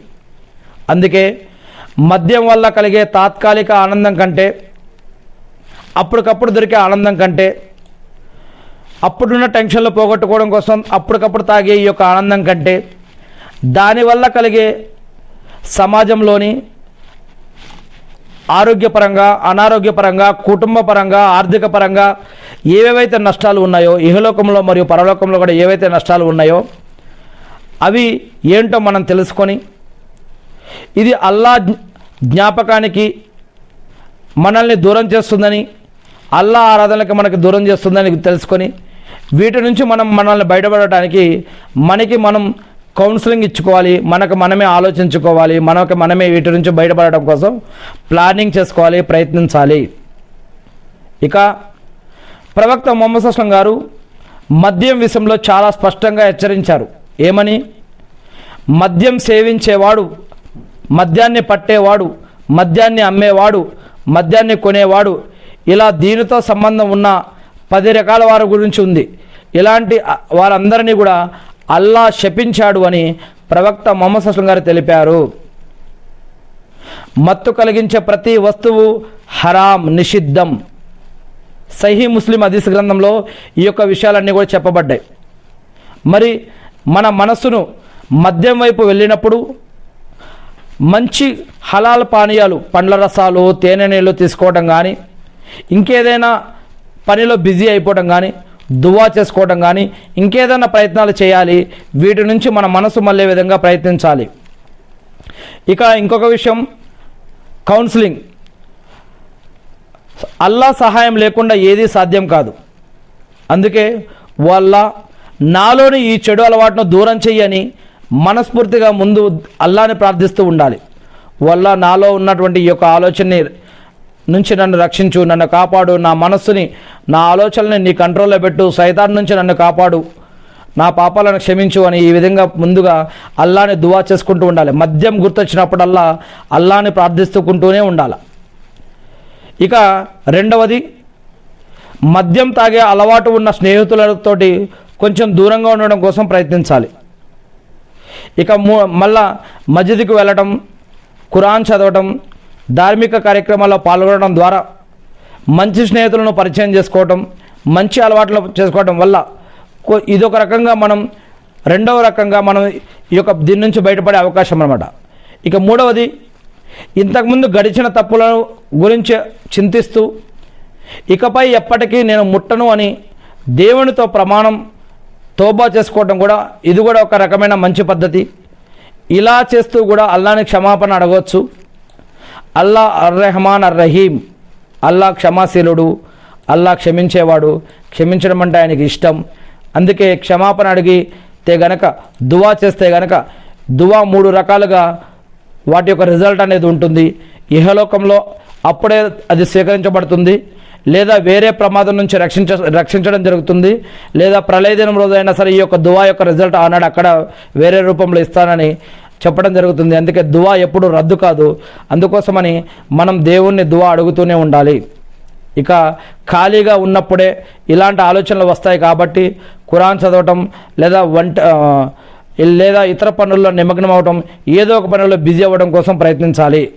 ముఖ్యంగా మద్యం అలవాటు తీవ్రంగా ఉంటే ఆధ్యాత్మిక బలంతో పాటు వైద్యుడి యొక్క సంప్రదింపులు తీసుకోవడం కూడా సున్నత్ మార్గం. శరీరాన్ని రక్షించుకోవడం ఇస్లాంలో ఒక బాధ్యత. ఎలాగైతే ఆధ్యాత్మికంగా మనం ప్రయత్నించాలని ఇప్పుడు చెప్పుకున్నామో, అలానే వేరే కౌన్సిలింగ్ డాక్టర్లు కానీ ఇంకా ఇతర డాక్టర్లు ఎవరైనా సరే దీంట్లో మనకు సహాయపడేవారు ఉంటే అటువంటి డాక్టర్ని కూడా సంప్రదించడం ఏమీ తప్పు కాదు. అటువంటి డాక్టర్లు కూడా సంప్రదించాలి. మద్యం నుండి విముక్తి పొందడానికి ఆధ్యాత్మికంగా మరియు మానసిక దృఢత్వం కోసం మరి మనం ఇప్పుడు ప్రయత్నిస్తూ ఉన్నాం కొన్ని విషయాలని. ఇస్లాం ప్రకారం ప్రతి మనిషి తన ఆరోగ్యం మరియు సమయం గురించి అల్లాహకు సమాధానం చెప్పుకోవాల్సి ఉంటుంది. 5 విషయాలు వచ్చేలోపే 5ంటిని వరంగా భావించండి. అందులో ఒకటి వ్యాధి రాకముందే ఆరోగ్యాన్ని గౌరవించడం అని ఇప్పుడు మనం చెప్పుకోవడం జరిగింది. మద్యం మీ కాలేయాన్ని మరియు మెదడును నాశనం చేస్తుంది. అల్లా ఇచ్చిన ఈ శరీరం మన దగ్గర ఉన్న ఒక అమానత్, నమ్మకమైన సొత్తు అని కూడా మనం ఇప్పటిదాకా తెలుసుకున్నాం. ఖురాన్ వాక్యాలు విన్నప్పుడు, ఖురాన్ వాక్యాలు అవతరించినప్పుడు ఈ యొక్క మద్యం గురించి ప్రవక్త ముహమ్మద్ సల్లల్లాహు అలైహి వసల్లం యొక్క శిష్యులు ఎవరైతే ఉన్నారో సహాబాలు మద్యాన్ని వీధుల్లో పారబోశారు. వారు ఇక మేము మానుకున్నాము అంతహైనా అని ప్రకటించారు. మరి నేను ఈరోజు తాగను అని ప్రతిరోజు ఉదయం నిశ్చయించుకోవడం దీర్ఘకాలిక లక్ష్యాల కంటే ఒక్కో రోజును జయించడం చాలా ముఖ్యం. అందుకే ఏ రోజుకు ఆ రోజు మనం ప్రయత్నించాలి. నేను ఈరోజు తాగను అని మనం ప్రార్థించుకోవాలి అల్లాని. ఏమని? వల్ల ఈరోజు నేను సిగరెట్టు, గుట్కా, తంబాకు, మద్యం, జరదా ఏదైతే చెడు అలవాట్లు ఉన్నాయో వీటి జోలికి వెళ్లకుండా ఈ యొక్క ఆలోచనల నుంచి, కోరికల నుంచి, అలవాట్ల నుంచి, వాటి నుంచి, ఇటువంటి ప్రాంతాల నుంచి, ఇటువంటి ప్రదేశాల నుంచి నన్ను రక్షించు, కాపాడు, సహాయం చెయ్యి. నా మనసుని, నా మైండ్ని, నా కోరికల్ని నీ యొక్క కంట్రోల్లో పెట్టు.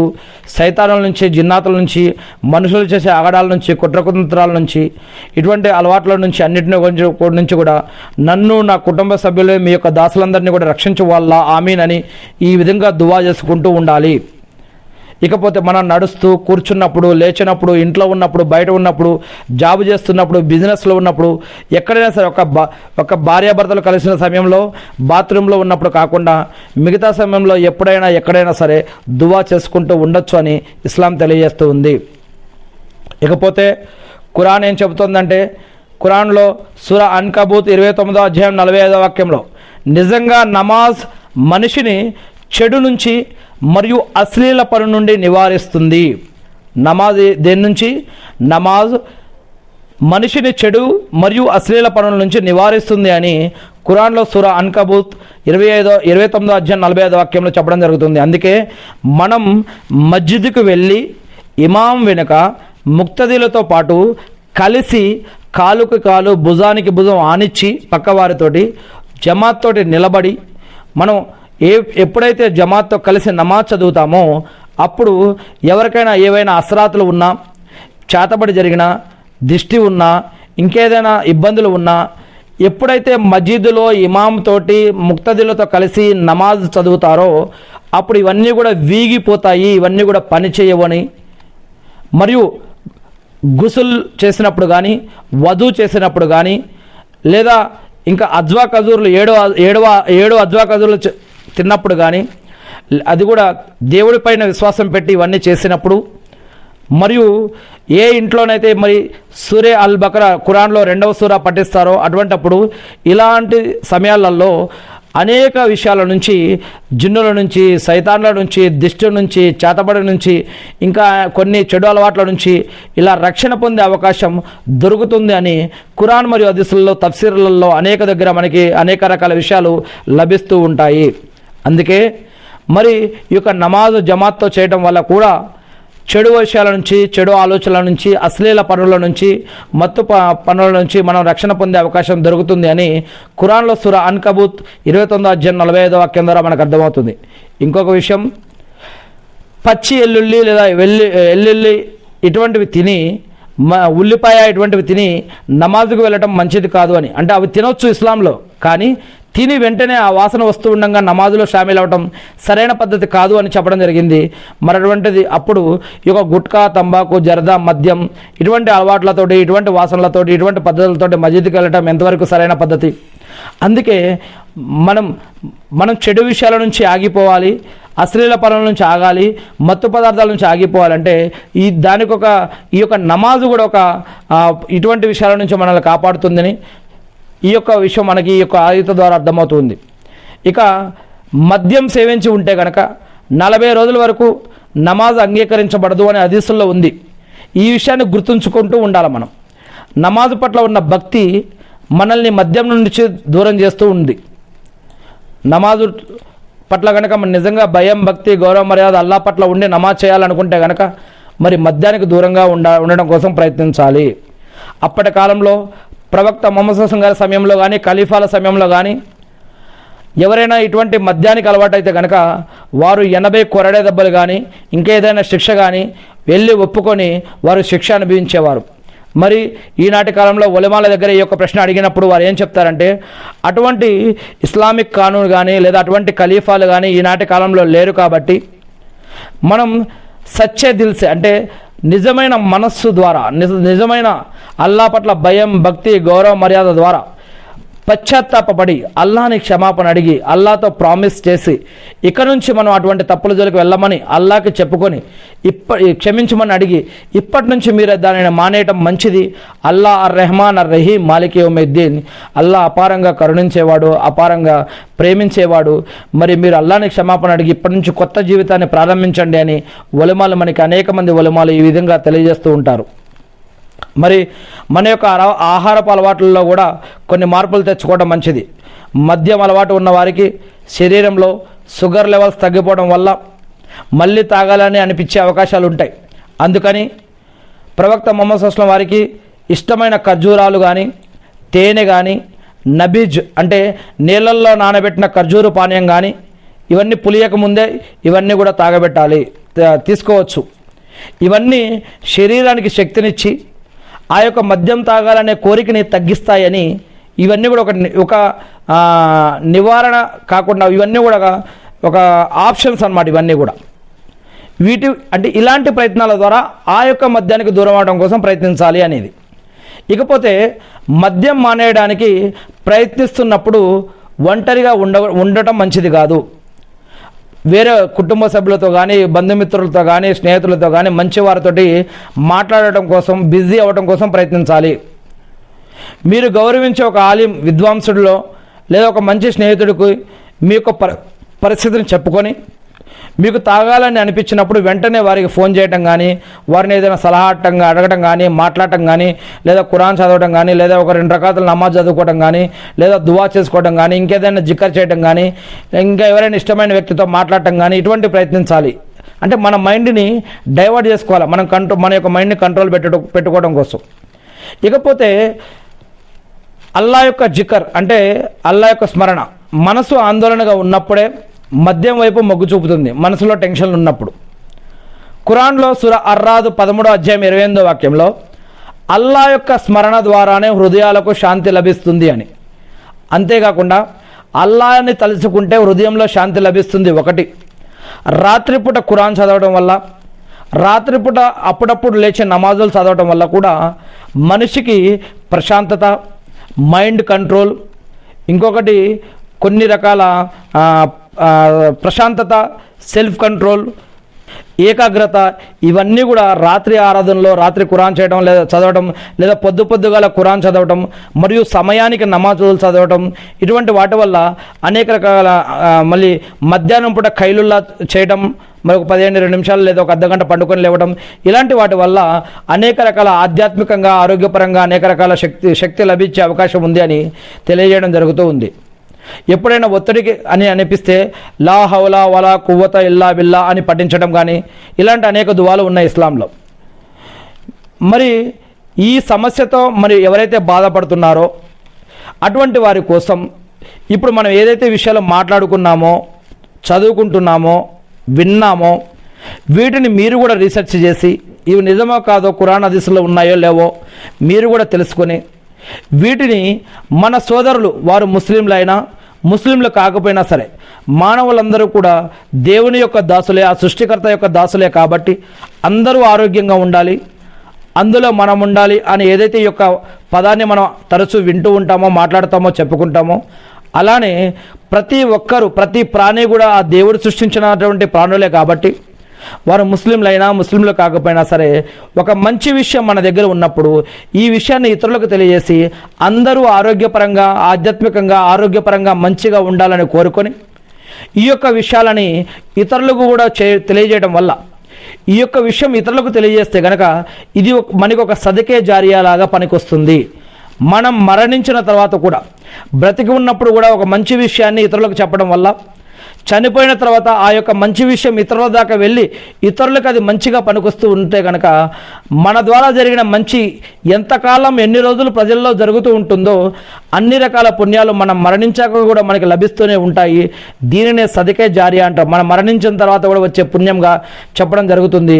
మరి మన దగ్గరికి ఏదైతే ఒక మంచి విషయం మనం ఈరోజు విన్నామో, మాట్లాడామో, చదువుకున్నామో, చర్చించుకుంటున్నామో, ఈ యొక్క విషయాలని ఇతరుల దాకా కూడా చేర్చడం మంచిది అని, ఇది కూడా ఒక దైవ కార్యం, ఇది ఒక సోషల్ వర్క్, సమాజ సేవ, ఆధ్యాత్మిక పని, ఆరోగ్యమైనటువంటి పని, ఒక మానవుడిపై ఇంకొక మానవుడికి, ఒక దాసుడిపై ఒక దేవుని యొక్క దాసుడిపై ఇంకొక దాసుడికి ఉన్నటువంటి బాధ్యత, ఇవన్నీ కూడా సమాజం పైన ఒక వ్యక్తికి సమాజం పైన ఉన్నటువంటి బాధ్యత, ఇదంతా కూడా మరి ఇవన్నీ కూడా గుర్తుపెట్టుకొని అర్థం చేసుకొని ఈ యొక్క విషయాలని మరి ఇతరులకు కూడా తెలియజేస్తారని నేను ఆశిస్తూ ఉన్నాను. దీనిని సదకే జారియాలో ఒక భాగంగా మీరు పరిగణిస్తారని, దీనివల్ల మనందరికీ కూడా ఇహలోకంలోనూ పరలోకంలో కూడా పుణ్యాలు లభించాలని, నరకం నుంచి రక్షించబడి మనందరం కూడా స్వర్గానికి వెళ్ళాలని నేను మనందరి తరపున కూడా దేవుణ్ణి ప్రార్థిస్తూ ఉన్నాను. ఆమేన్. ఇకపోతే ఆరోగ్యాన్ని కాపాడుకోవడం గురించి, ఆరోగ్యం అనేది అల్లాహ్ ఇచ్చిన అతిపెద్ద నియమత్ వరమని, దీనిని నిర్లక్ష్యం చేయకూడదు అని, జబ్బు పడినప్పుడు చికిత్స తీసుకోవడం సున్నత్ అని ప్రవక్త ముహమ్మద్ సల్లల్లాహు అలైహి వసల్లం గారు ప్రతి వ్యాధికి మందు అనేది ఉంది అని చెప్పారు. అందుకే వ్యాధులు రాకుండా జాగ్రత్త పడటం ఇస్లాంలో ఒక ముఖ్యమైనది అని, ఆరోగ్యాన్ని, సమయాన్ని కాపాడుకోవాలని ఇస్లాం చెప్తూ ఉంది. పరిశుభ్రతను గురించి ఇంతకుముందు మనం చెప్పుకున్నాం. విశ్వాసంలో, ఈమాన్లో అత్తాహుర్ శత్రువులు ఈమాన్ అంటే, అత్తాహుర్ శత్రువులు ఈమాన్ అంటే విశ్వాసంలో ఈమాన్ అనేది సగభాగం, ఇస్లాంలో సగభాగం అని చెప్పడం జరిగింది. రోజుకి 5 సార్లు వజూ చేయటం కానీ, క్రమం తప్పకుండా స్నానం చేయటం కానీ శరీరం రోగాల నుంచి రక్షించబడుతుంది. జుట్టు కత్తిరించడం, గోర్లను కత్తిరించడం, చంకల కింద బడ్డు కింద ఉన్న వెంట్రుకలని ప్రతి శుక్రవారం లేదా 40 రోజుల్లోపు కత్తిరించడం, లేదా పీరియడ్స్లో ఉన్నప్పుడు తర్వాత గుసులు స్నానం చేయటం, ఎవరైనా మరణిస్తే గుసులు స్నానం చేయటం, శుక్రవారం గుసులు స్నానం చేయటం, ఇంకా అనేక రకాల విషయాలలో అనేక రకాల పద్ధతులు పాటించడం, ఇవన్నీ కూడా ఫిత్రత్ అని, ఇవన్నీ కూడా ప్రవక్తల సాంప్రదాయం అని చెప్పడం జరుగుతూ ఉంది. ఇక మనం తినే ఆహారం శరీరంపై నేరుగా ప్రభావం చూపుతుంది. అందుకే కేవలం హలాల్ అనుమతించబడిన ఆహారమే కాకుండా అది తయ్యిబ్ అంటే స్వచ్ఛమైనది మరియు ఆరోగ్యకరమైనది అయి ఉండాలి మనం తినే ఆహారం. ఇంకోటి, కడుపు నిండా కాకుండా ఒక వంతు ఆహారం ఒక వంతు నీరు, ఒక వంతు గాలి, ఈ విధంగా ఖాళీగా ఉంచాలి అని ఇస్లాం చెప్తున్న విషయాన్ని మనం ఇప్పటికి 3 సార్లు ఈ యొక్క విషయం ఈ ప్రసంగంలో చెప్పుకోవడం జరిగింది. శరీరానికి హాని కలిగించే ఏ వస్తువైనా ఇస్లాం నిషేధించింది. అది మద్యమైనా సరే, ఇంతకుముందు చెప్పుకున్నాం, అది పొగ రూపంలో, వాయు రూపంలో, గాలి రూపంలో, పదార్థాల రూపంలో, పేరుల్లో ఎలా అయినా ఉండొచ్చు. అది సిగరెట్టు, గుట్కా, తంబాకు, జర్దా, మద్యం, ఇంకా డ్రగ్స్ ఏవైనా కావచ్చు, మాదక ద్రవ్యాలు ఏవైనా కావచ్చు. ఇవి శరీర అవయవాలను నాశనం చేస్తాయి.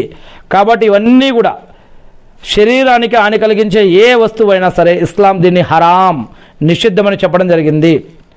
మన ప్రాణాన్ని మనం తీసుకోవడం ఇస్లాంలో క్షమించరాని నేరం. మన ప్రాణాన్ని మనం తీసుకోవడం ఇస్లాంలో క్షమించరాని నేరమని, దీనికి మరి ఎటువంటి శిక్షలు ఉన్నాయో కూడా హదీసులో చెప్పడం జరిగింది. శరీరాన్ని దృఢంగా ఉంచుకోవడం వల్ల ఇబాదత్ ఆరాధనలు మెరుగ్గా చేయవచ్చని, బలహీనమైన ముస్లిం కంటే బలమైన ముస్లిం ఎంతో అల్లాహకు ఎంతో ఇష్టమని ఈ యొక్క విషయం కూడా మనం ఇంతకుముందు చెప్పుకోవడం జరిగింది. ఇక చివరిగా ప్రమాదకరమైన పనుల ద్వారా లేదా ఆరోగ్యాన్ని నిర్లక్ష్యం చేయడం ద్వారా మన శరీరానికి మనం హాని తలపెట్టకూడదు. శరీరం ఆరోగ్యంగా ఉంటేనే మనం ప్రాపంచిక మరియు ధార్మిక బాధ్యతలను సక్రమంగా నిర్వహించగలము. శరీరాన్ని రక్షించుకోవడం గురించి ఖురాన్ మరియు హదీసుల్లో ఇస్లాం సూచించిన లోతైన మరియు ఆచరణాత్మక అంశాలు మనం ఇప్పుడు చూస్తూ ఉన్నాం. ఇప్పటివరకు కొన్ని చూసాం. ఇవన్నీ కూడా కేవలం భౌతిక ఆరోగ్యానికే కాకుండా మానసిక మరియు ఆధ్యాత్మిక సమస్యలకు కూడా, సమతుల్యతకు కూడా చాలా ముఖ్యం. శరీరానికి తగినంత విశ్రాంతిని ఇవ్వడం అల్లా విధించిన హక్కు.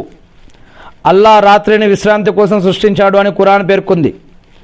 అనవసరంగా రాత్రుళ్ళు మేల్కొని ఉండడం, పగలు నిద్రపోవడం ప్రకృతికి విరుద్ధం. ఖైలూలా, మధ్యాహ్నం కాసేపు విశ్రాంతి తీసుకోవడం సున్నత్. ఇది మెదడు పనితీరును మెరుగుపరుస్తుంది మరియు రాత్రిపూట తహజ్జుద్ నమాజు చేయడానికి శక్తిని కూడా ఇస్తుంది. ఇక రెండవది, శరీరం ఆరోగ్యంగా ఉండాలి అంటే మనస్సు కూడా ప్రశాంతంగా ఉండాలి. అధికంగా ఆందోళన చెందడం వల్ల శరీరాన్ని బలహీనపరుస్తుంది. టెన్షన్లకి, ఇటువంటి వాటికి, ఆలోచనలకి ఎక్కువగా గురైతే కనుక శరీరం బలహీనమవుతుంది. అల్లాపై నమ్మకం అంటే తవక్కలు ఉంచడం వల్ల మానసిక ప్రశాంతత అనేది లభిస్తుంది. కోపం రక్తపోటును పెంచి శరీరానికి హాని చేస్తుంది. అందుకే కోపం వచ్చినప్పుడు కూర్చోవాలని, లేదా నీళ్లు తాగాలి అని, లేదా ఔజుబిల్లాహి మినష్ షైతానిర్ రజీమ్ అని చెప్పాలని ప్రవక్త ముహమ్మద్ సల్లల్లాహు అలైహి వసల్లం గారు ఇలా అనేక రకాల పద్ధతులు చెప్పారు. ఇక శరీరంలోని ప్రతి అవయవం రేపు ప్రళయ దినాన సాక్ష్యం చెప్తుందని మనం చెప్పుకున్నాం. కళ్ళ రక్షణ, అనవసరమైన హానికరమైన దృశ్యాలను చూడకుండా కళ్ళను కాపాడుకోవాలి. అలానే నోటిని రక్షించుకోవాలి. అబద్ధాలు, గొడవలు పెట్టడం వంటివి మాట్లాడకుండా నాలుకను అదుపులో ఉంచుకోవడం కూడా ఒక రకమైన రక్షణ. ఇక ఉపవాసం విషయానికి వస్తే, రంజాన్ నెలలో ఉపవాసం ఉండటం కేవలం ఆధ్యాత్మిక బాధ్యత మాత్రమే కాదు, అది శరీరానికి చేసే ఒక సర్వీసింగ్ వంటిది. మనం బండికి ఎలాగైతే సర్వీసింగ్ చేపిస్తామో మన యొక్క బాడీ, శరీరానికి కూడా ఒక సర్వీసింగ్ లాంటిది ఈ యొక్క రంజాన్ ఉపవాసాలు. ఇది శరీరంలోని విషపూరిత పదార్థాలను, టాక్సిన్స్ను బయటకు పంపి జీర్ణ వ్యవస్థకు విశ్రాంతినిస్తుంది. క్రమశిక్షణతో కూడిన ఆహారపు అలవాట్లను అలవరిస్తుంది ఈ యొక్క రంజాన్ ఉపవాసాలు. మనం నివసించే పరిసరాలు పరిశుభ్రంగా ఉంటేనే మన శరీరం ఆరోగ్యంగా ఉంటుంది. దారిలో ఉన్న ముళ్ళు లేదా అడ్డంకులను తొలగించడం సదకా, పుణ్యంగా పరిగణించబడుతుంది. నీటిని వృధా చేయకూడదు మరియు బహిరంగ ప్రదేశాలను అపరిశుభ్రం చేయకూడదు అని ఇలా అనేక ఖురాన్ మరియు హదీసుల్లో చెప్పడం జరుగుతూ ఉంది. పర్యావరణాన్ని కాపాడాలి, ఆరోగ్యాన్ని కూడా కాపాడుకోవాలి అని ఇక్కడ హదీసుల్లో చెప్పడం జరిగింది. ముఖ్యంగా ఇస్లాంలో ఒక నియమం ఉంది, లా దరరా వలా దిరర్, అంటే మనకు మనం హాని చేసుకోకూడదు, ఇతరులకు కూడా హాని చెయ్యకూడదు. మనకి మనం హాని చేసుకోకూడదు, ఇతరులకు కూడా హాని చెయ్యకూడదు. మీరు మీ శరీరాన్ని ఎంత ఆరోగ్యంగా ఉంచుకుంటే అంత ఉత్సాహంగా అల్లా ఆరాధనలు మరియు సామాజిక సేవ చేయగలుగుతారు. మీరు మీ శరీరాన్ని ఎంత ఆరోగ్యంగా ఉంచుకుంటే అంత ఉత్సాహంగా అల్లా ఆరాధనలు మరియు సామాజిక సేవ చేయగలుగుతారు. మద్యం మరియు మత్తు పదార్థాల వల్ల కలిగే దుష్ప్రభావాల గురించి చూసినట్లయితే ఇస్లామిక్ ధర్మశాస్త్రం ప్రకారం మానవ జీవితంలో 5 ముఖ్యమైన విషయాల గురించి రక్షించడం అత్యంత ప్రధానం. మద్యం ఈ 5ంటిని ప్రమాదంలో పడవేస్తుంది. మద్యం 5ంటిని ప్రమాదంలో పడవేస్తుంది. విచక్షణ జ్ఞానం, విశ్వాసం, ప్రాణం, వంశగౌరవం, ఆస్తి, ఈ 5ంటిని కూడా ఈ యొక్క మద్యం అనేది పాడు చేస్తుంది. మద్యం మనిషి ఆలోచన శక్తిని నశింపజేస్తుంది. విచక్షణ లేని మనిషి జంతువుతో సమానమని చెప్తాం. మద్యం తాగిన వ్యక్తి యొక్క ప్రార్థనలు దేవుని వద్ద స్వీకరించబడవు.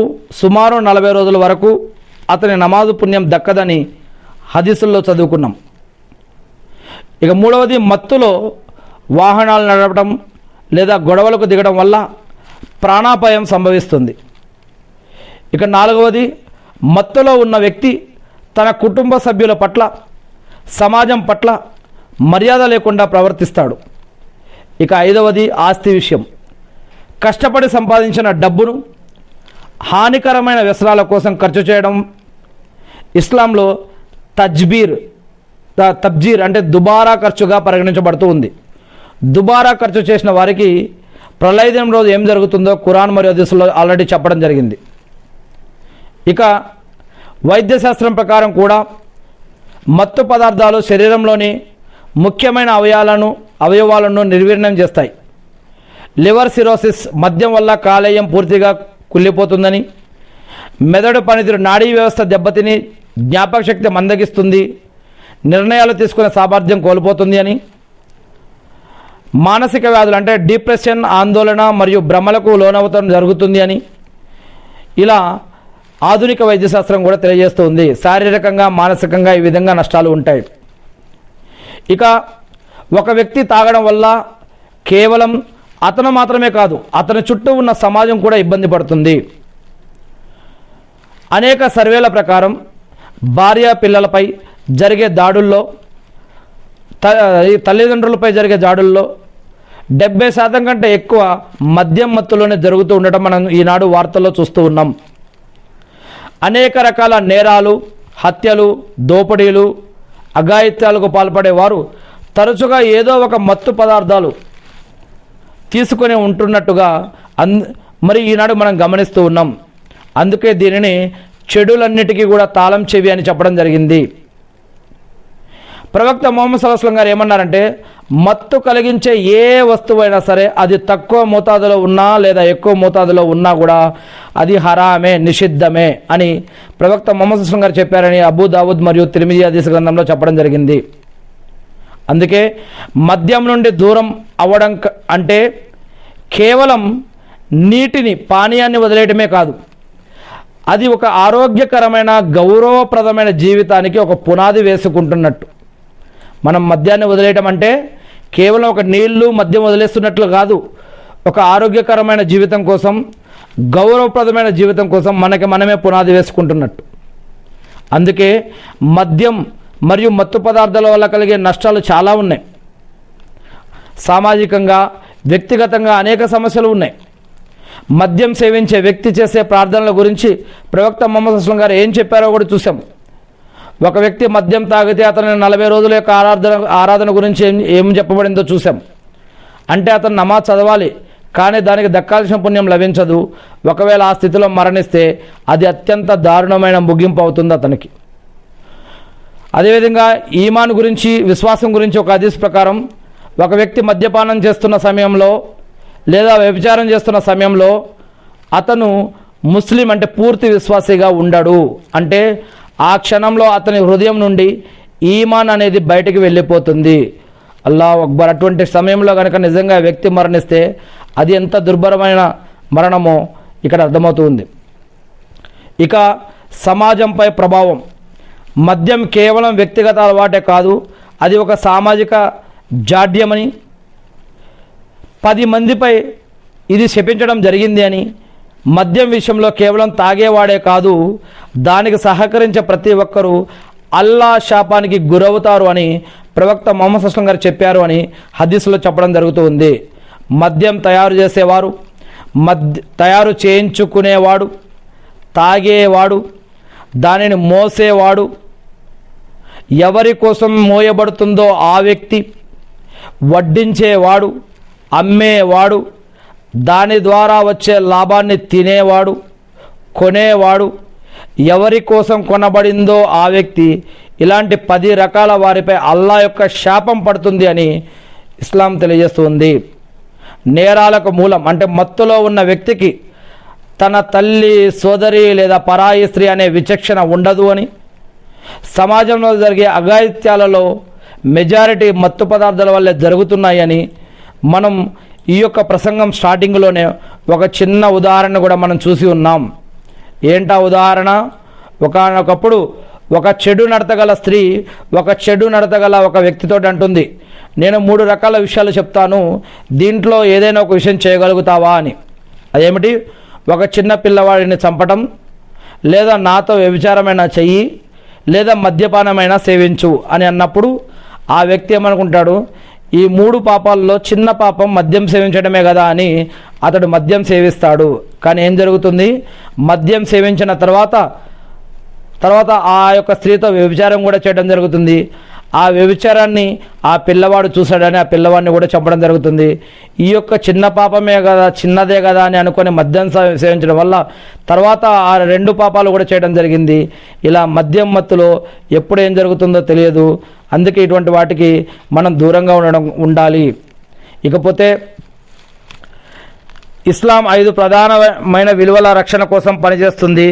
మద్యం ఈ 5 నాశనం చేస్తుందని చెప్పడం జరిగింది. ఒకటి దీన్, నఫ్స్, అక్ల్, నస్ల్, మాల్. అంటే దైవ స్మరణను మర్చిపోయేలా చేస్తుంది ఈ యొక్క మద్యం. రెండవది నఫ్స్, కాలేయ వ్యాధులు, క్యాన్సర్ మరియు రోడ్డు ప్రమాదాల ద్వారా ప్రాణాలు పోయేటటువంటి అవకాశాలు ఉంటాయి ఈ యొక్క మద్యం మరియు మత్తు ద్వారా. మూడవది మనిషిని జంతువు కంటే హీనంగా మారుస్తుంది కొన్నిసార్లు ఈ యొక్క మద్యం మరియు మత్తు అనేది. నాలుగవది పిల్లల భవిష్యత్తును, కుటుంబ గౌరవాన్ని మంటగలుపుతుంది ఈ యొక్క మద్యం మరియు మత్తు అనేది. కష్టపడి సంపాదించిన సంపదను విషం కోసం ఖర్చు చేసేలా చేస్తుంది ఈ యొక్క అలవాటు. మరి ఈ 5 ప్రధాన విలువల రక్షణ ఒక మానవుడికి ఎంతో విలువైనది. మరి అల్లా మద్యపానాన్ని ఒకేసారి నిషేధించలేదు, ప్రజల మనస్తత్వాలను మారుస్తూ 3 దశల్లో నిషేధించాడని మనం ఇప్పుడు ఈరోజు చెప్పుకోవడం జరిగింది. మొదటిగా దీంట్లో లాభం కంటే నష్టం ఎక్కువగా ఉందని, తర్వాత మత్తులో ఉన్నప్పుడు నమాజ్కి రావద్దని, మూడవసారి ఇది సైతాను పని, దీనికి దూరంగా ఉండండి అని ఈ విధంగా చెప్పడం జరిగింది. మత్తు పదార్థాలు మనిషిని దేవుడి నుంచి మరియు మనిషి యొక్క కుటుంబం నుంచి మరియు తన సొంత విచక్షణ నుండి వేరు చేస్తాయి. ఇవి ఇహలోకంలో అవమానాన్ని, పరలోకంలో శిక్షను కలిగిస్తాయి. మరి హదీసుల ప్రకారం మద్యం సేవించే వారికి ఈ లోకంలో మరియు పరలోకంలో కూడా కొన్ని అవమానకరమైనటువంటి బాధలు ఉంటాయి. మత్తు పదార్థాలకు బానిసైన వారు పశ్చాత్తాపం అంటే తోబా చెందకుండా మరణిస్తే వారు పరలోకంలో తీవ్రమైన శిక్షలు ఎదుర్కోవాల్సి ఉంటుందని ఖురాన్ మరియు హదీసులో చెప్పడం జరుగుతుంది. మద్యపానానికి బానిసైన వాడు స్వర్గంలో ప్రవేశించలేడు అని ప్రవక్త ముహమ్మద్ సల్లల్లాహు అలైహి వసల్లం గారు హెచ్చరించారు అని ఇబ్నే మాజా హదీస్ గ్రంథంలో చెప్పడం జరిగింది. అంతేకాకుండా తీనతుల్ కబాల్ సహీ ముస్లింలో ఉన్న ఒక హదీసు ప్రకారం మద్యం సేవించే వారికి నరకంలో తీనతుల్ కబాల్ అనే ఒక పానీయం త్రాగించబడుతుంది. అది నరకవాసుల శరీరాల నుంచి కారే చీము మరియు చెమటతో కూడిన ఒక అపవిత్రమైన ద్రవమని చెప్పడం జరిగింది హదీసు గ్రంథాలలో. మద్యం విషయంలో కేవలం తాగేవారే కాదు, దానికి సంబంధం ఉన్న ప్రతి ఒక్కరిని అల్లా శపించాడు అని మనం ఆ హదీసు గురించి ముందు చెప్పుకున్నాం. ఆ 10 మంది ఎవరు? మద్యం తయారు చేసేవారు, తయారు చేయించుకునేవాడు, త్రాగేవారు, మోసుకెళ్ళేవారు, ఎవరి కోసం తీసుకు వెళ్ళబడుతుందో వారు, వడ్డించేవారు, అమ్మేవారు, దాని ద్వారా వచ్చిన ఆదాయాన్ని అనుభవించేవారు, కొనేవారు, ఎవరి కోసం కొనబడుతుందో వారు. మరి ఈ యొక్క మత్తు పదార్థాలు మనిషి విచక్షణ జ్ఞానాన్ని నశింపజేస్తాయి. ధర్మం దృష్టిలో ప్రాణం, బుద్ధి, గౌరవం, ఆస్తి మరియు ధర్మాన్ని కూడా కాపాడుకోవడం చాలా ముఖ్యం. మద్యం వీటన్నిటినీ నాశనం చేస్తుంది కాబట్టి దీనికి దూరంగా ఉండటం ఇహపరలోకాలలో కూడా మనకి ఎంతో మంచిది. ఏది ఏమైతేనేమి నేను ఆ సృష్టికర్త అయిన దేవుణ్ణి ప్రార్థిస్తూ ఉన్నాను, ఓ అల్లా, ఇటువంటి మత్తు పదార్థాలు, మద్యం, సిగరెట్టు, గుట్కా, తంబాకు, జర్దా, మద్యం మాకు తెలియకుండా ఎప్పుడైనా మా యొక్క అలవాట్లలో కానీ తినుబండారాలలో కానీ పద్ధతుల్లో కానీ మాకు తెలియకుండా ఎప్పుడైనా మా ఒంట్లోకి వెళ్ళిపోయి ఉంటే కనుక మిమ్మల్ని క్షమాపణ వేడుకుంటూ ఉన్నాం వల్ల, మమ్మల్ని క్షమించండి వల్ల, మమ్మల్ని పరిశుద్ధపరచండి వల్ల. మానవుడిని ఏ విధంగా ఉండాలని, ఏ విధంగా ఉంచాలని మీరు మమ్మల్ని తయారు చేశారో ఆ విధంగా మా యొక్క శరీరాన్ని, అవయవాలను, ఆరోగ్యాన్ని పరిశుభ్రపరిచి పరిశుద్ధత పరచండి వల్ల. అల్లా, అనారోగ్యాల నుంచి, చెడు అలవాట్ల నుంచి, చెడు ఆలోచనల నుంచి, చెడు పద్ధతుల నుంచి, హరాం సంపాదన నుంచి, షిర్క్ నుంచి, బిదాత్ నుంచి, హరాం నుంచి, వడ్డీ నుంచి, అక్రమం, అన్యాయం, మోసాల నుంచి, వీటన్నిటి నుంచి కూడా మేమందరం కూడా మీ యొక్క రక్షణని, మీ యొక్క సహాయాన్ని అందిస్తూ ఉన్నాం వల్ల మీరు ఏవైతే మాపైన బాధ్యతలు పెట్టారో, మాపైన మాకు పెట్టిన బాధ్యత, ఈ యొక్క శరీరం పైన ఆత్మకు పెట్టిన ఈ యొక్క బాధ్యత, అవయవాలపైన పెట్టిన బాధ్యత, ఆరోగ్య బాధ్యత, ఈ యొక్క అమానత్ మరియు ఇంకా ఇతర బాధ్యతలు, కుటుంబ బాధ్యతలు, సామాజిక బాధ్యతలు, ఆధ్యాత్మిక బాధ్యతలు ఏవైతే మాపై ఉన్నాయో వీటన్నిటిని కూడా నెరవేర్చడానికి కావాల్సిన ఉపాధిని, బరకత్ని, జ్ఞానాన్ని, రక్షణని, సహాయాన్ని మా అందరికీ కూడా ప్రసాదించండి వల్ల. ఆమీన్. మీరు ఈ సృష్టిలో సృష్టించిన అన్ని ఆపదల నుంచి మమ్మల్ని రక్షించండి వల్ల. సైతానుల నుంచి, జిన్నాతుల నుంచి, మనుషులు చేసే ఆగడాల నుంచి, కుట్రకుతంత్రాల నుంచి, అవమానాల నుంచి, అప్పుల నుంచి, ఆకలి దప్పకల నుంచి, షిర్కు నుంచి, బిదాత్ నుంచి, హరాం నుంచి, ప్రాణం పోయేటప్పుడు బాధ నుంచి, దజ్జాల్ ఉపద్రవం నుంచి, యాజూజ్ మాజూజ్ల నుంచి, అల్లా ఆలయమయ బర్జకులో ఉన్నటువంటి ఇబ్బందుల నుంచి, అల్లా ప్రళయ దినం రోజు ఉన్నటువంటి సమస్యల నుంచి, నరకం నుంచి మమ్మల్ని అందరినీ కూడా రక్షించి మా అందరికీ కూడా స్వర్గభాగ్యాన్ని ప్రసాదించి స్వర్గంలో అత్యుత్తమ స్థానాన్ని మాకు ప్రసాదించండి వల్ల. ఆమీన్. అల్లా, ఎవరైతే ఈనాడు ఇటువంటి అలవాట్లకు పాల్పడి ఉన్నారో, అల్లా, ఎవరైతే నీ యొక్క దాసులు, నీ సృష్టిలో ఉన్నటువంటి నీ యొక్క దాసులు ఎవరైతే వీటికి గురై ఉన్నారో అటువంటి వారందరినీ కూడా, మీ యొక్క దాసులందరినీ కూడా మీరు రక్షించండి వల్ల. అటువంటి వారందరికీ కూడా మారు మనసు పొందే భాగ్యాన్ని, పశ్చాత్తాపపడే భాగ్యాన్ని, ఆ అలవాటుని వదులుకునే భాగ్యాన్ని, అదేవిధంగా ఆరోగ్యాన్ని మరి వారికి ఇంకొక అవకాశాన్ని కూడా ప్రసాదించడం వల్ల, ఎవరైతే దీన్ని మారాలి అని కోరుకుంటున్నారో అటువంటి వారికి ఇంకొక అవకాశాన్ని ప్రసాదించి వారికి ఒక కొత్త జీవితాన్ని మళ్ళీ వారికి ప్రసాదించడం వల్ల వారి కుటుంబంలోనూ, సమాజంలోనూ, ఇంటిలోనూ, బంధువుల్లోనూ, స్నేహితుల్లోనూ ఒక కొత్త వెలుగుని, ఒక కొత్త బంధుత్వాన్ని, స్నేహాన్ని మా అందరిలో కూడా తీసుకురండి వల్ల. ఆమీన్. వల్ల మేము మతం, కులం అనే తేడా లేకుండా, ముస్లిం కాదనే తేడా లేకుండా మేము అందరితో కూడా కలిసిమెలిసి ఉండే భాగ్యాన్ని, అటువంటి మనస్తత్వాన్ని, ప్రేమని, గౌరవాన్ని, మర్యాదని మందరిలో కూడా నింపండి వల్ల. ఇరుగు పొరుగు వారిపైన, అందరిపైన మాపై పెట్టిన హక్కులను మేము ఒకరికొకరు నేర్చుకునే విషయాలని, చెడుల నుంచి ఇతరులని ఆపుకొని మంచి వైపుకు ఇతరులను ప్రోత్సహించుకునే అన్ని రకాల భాగ్యాలను మాపై కురిపించి మా అందరి యొక్క మనసులను మీ కంట్రోల్లో ఉంచి మా అందరిపైన మీ యొక్క భోగభాగ్యాలను, కరుణా కటాక్షాలను మాపై కురిపించమని ఎవరెవరైతే ఈ యొక్క ప్రసంగం వింటున్నారో, దీన్ని ఇతరుల దాకా చేరుస్తారో, మరియు మిమ్మల్ని ఎవరైతే ఆరాధిస్తున్నారో, ఏ హృదయం అయితే ఎవరైతే మిమ్మల్ని మీ గురించి తెలుసుకుంటున్నారో, మిమ్మల్ని ఆరాధిస్తున్నారో, మీ గురించి ఎవరైతే సమయాన్ని, సందర్భాన్ని, ధనాన్ని, ఆరోగ్యాన్ని ఎవరైతే ఖర్చు పెట్టారో, వారిలో ఎవరైతే బ్రతికున్నారో, మరణించారో, రాబోతున్నారో, ఇటువంటి మీ యొక్క దాసులందరి తరపున నేను మిమ్మల్ని ప్రార్థిస్తూ ఉన్నాను వల్ల. ఆమీన్. అల్లా నీ యొక్క దాసులు ఎవరైతే మిమ్మల్ని ఆరాధించారో నమాజులు, ఉపవాసాలు, సదకా ఖైరాతులు, జకాతులు, హజ్ ఉమ్రాలు, దాన ధర్మాలు, ఇంకా మంచి కార్యాలు, సత్కార్యాల ద్వారా ఎవరెవరైతే ఏ దాసుడు ఏ విధంగా మిమ్మల్ని స్తుతించారో, అర్థించారో, ఆరాధించారో అవన్నీ కూడా వారివి స్వీకరించి వారిపైన, మాపైన, మా కుటుంబ సభ్యులపైన, వారి కుటుంబ సభ్యులపైన, మీ యొక్క దాసులందరిపైన కూడా మీ యొక్క శాంతి సౌఖ్యాలు ఇహలోకంలో మరియు పరలోకంలో కూడా కురిపించండి వల్ల ఆమీన్. అల్లాహు అక్బర్. అల్లా ఇబ్రాహీం అలైహిస్సలాం గారి పైన, ఆయన కుటుంబ సభ్యులపైన, ఆయన ఉమ్మతిపై కూడా శాంతి సౌఖ్యాలు కురిపించి మకామే ముహమ్మద్కు ప్రవక్తగాన్ని వారసున చేసి అల్లా అల్లా ఏ విధంగా అయితే ప్రవక్త ముహమ్మద్ సల్లం గారి పైన, ఇబ్రాహీం అలైహిస్సలాం గారి పైన, ఆయన కుటుంబ సభ్యులపైన, ఆయన ఉమ్మతిపై కూడా శాంతి సౌఖ్యాలు కురిపించారో అదేవిధంగా ప్రవక్త ముహమ్మద్ సల్లల్లాహు అలైహి వసల్లం గారి పైన, ఆయన కుటుంబ సభ్యులపైన, ఆయన ఉమ్మతిపై కూడా శాంతి సౌఖ్యాలు కురిపించి మకామే ముహమ్మద్కు ప్రవక్తగాన్ని వారసున చేసి అంతిమ దినం రోజు వసలతా స్థానాన్ని ప్రవక్త ముహమ్మద్ సల్లల్లాహు అలైహి వసల్లం గారికి ప్రసాదించడం వల్ల ఆమీన్. అల్లాహు అక్బర్. అల్లా మీరు ప్రవక్త గారి ద్వారా ఏదైతే జీవన పద్ధతులు, ఆరాధన పద్ధతులు మాకు తెలియజేసి ఉన్నారో వాటిని మేము తెలుసుకొని, నేర్చుకొని, అర్థం చేసుకొని, గుర్తుపెట్టుకొని వాటి ప్రకారం మేము జీవిస్తూ మిమ్మల్ని ఆరాధిస్తూ తెలియని ఇతర మా సోదరి సహోదరులు కూడా తెలిపే భాగ్యాన్ని మాకు ప్రసాదించండి వల్ల ఆమీన్. అల్హమ్దులిల్లా, సుబ్హానల్లా, అల్లాహు అక్బర్. అష్హదు అన్న లా ఇలాహా ఇల్లల్లాహు వా అష్హదు అన్న ముహమ్మదన్ అబ్దుహు వా రసూలుహు. అల్లాహు అక్బర్.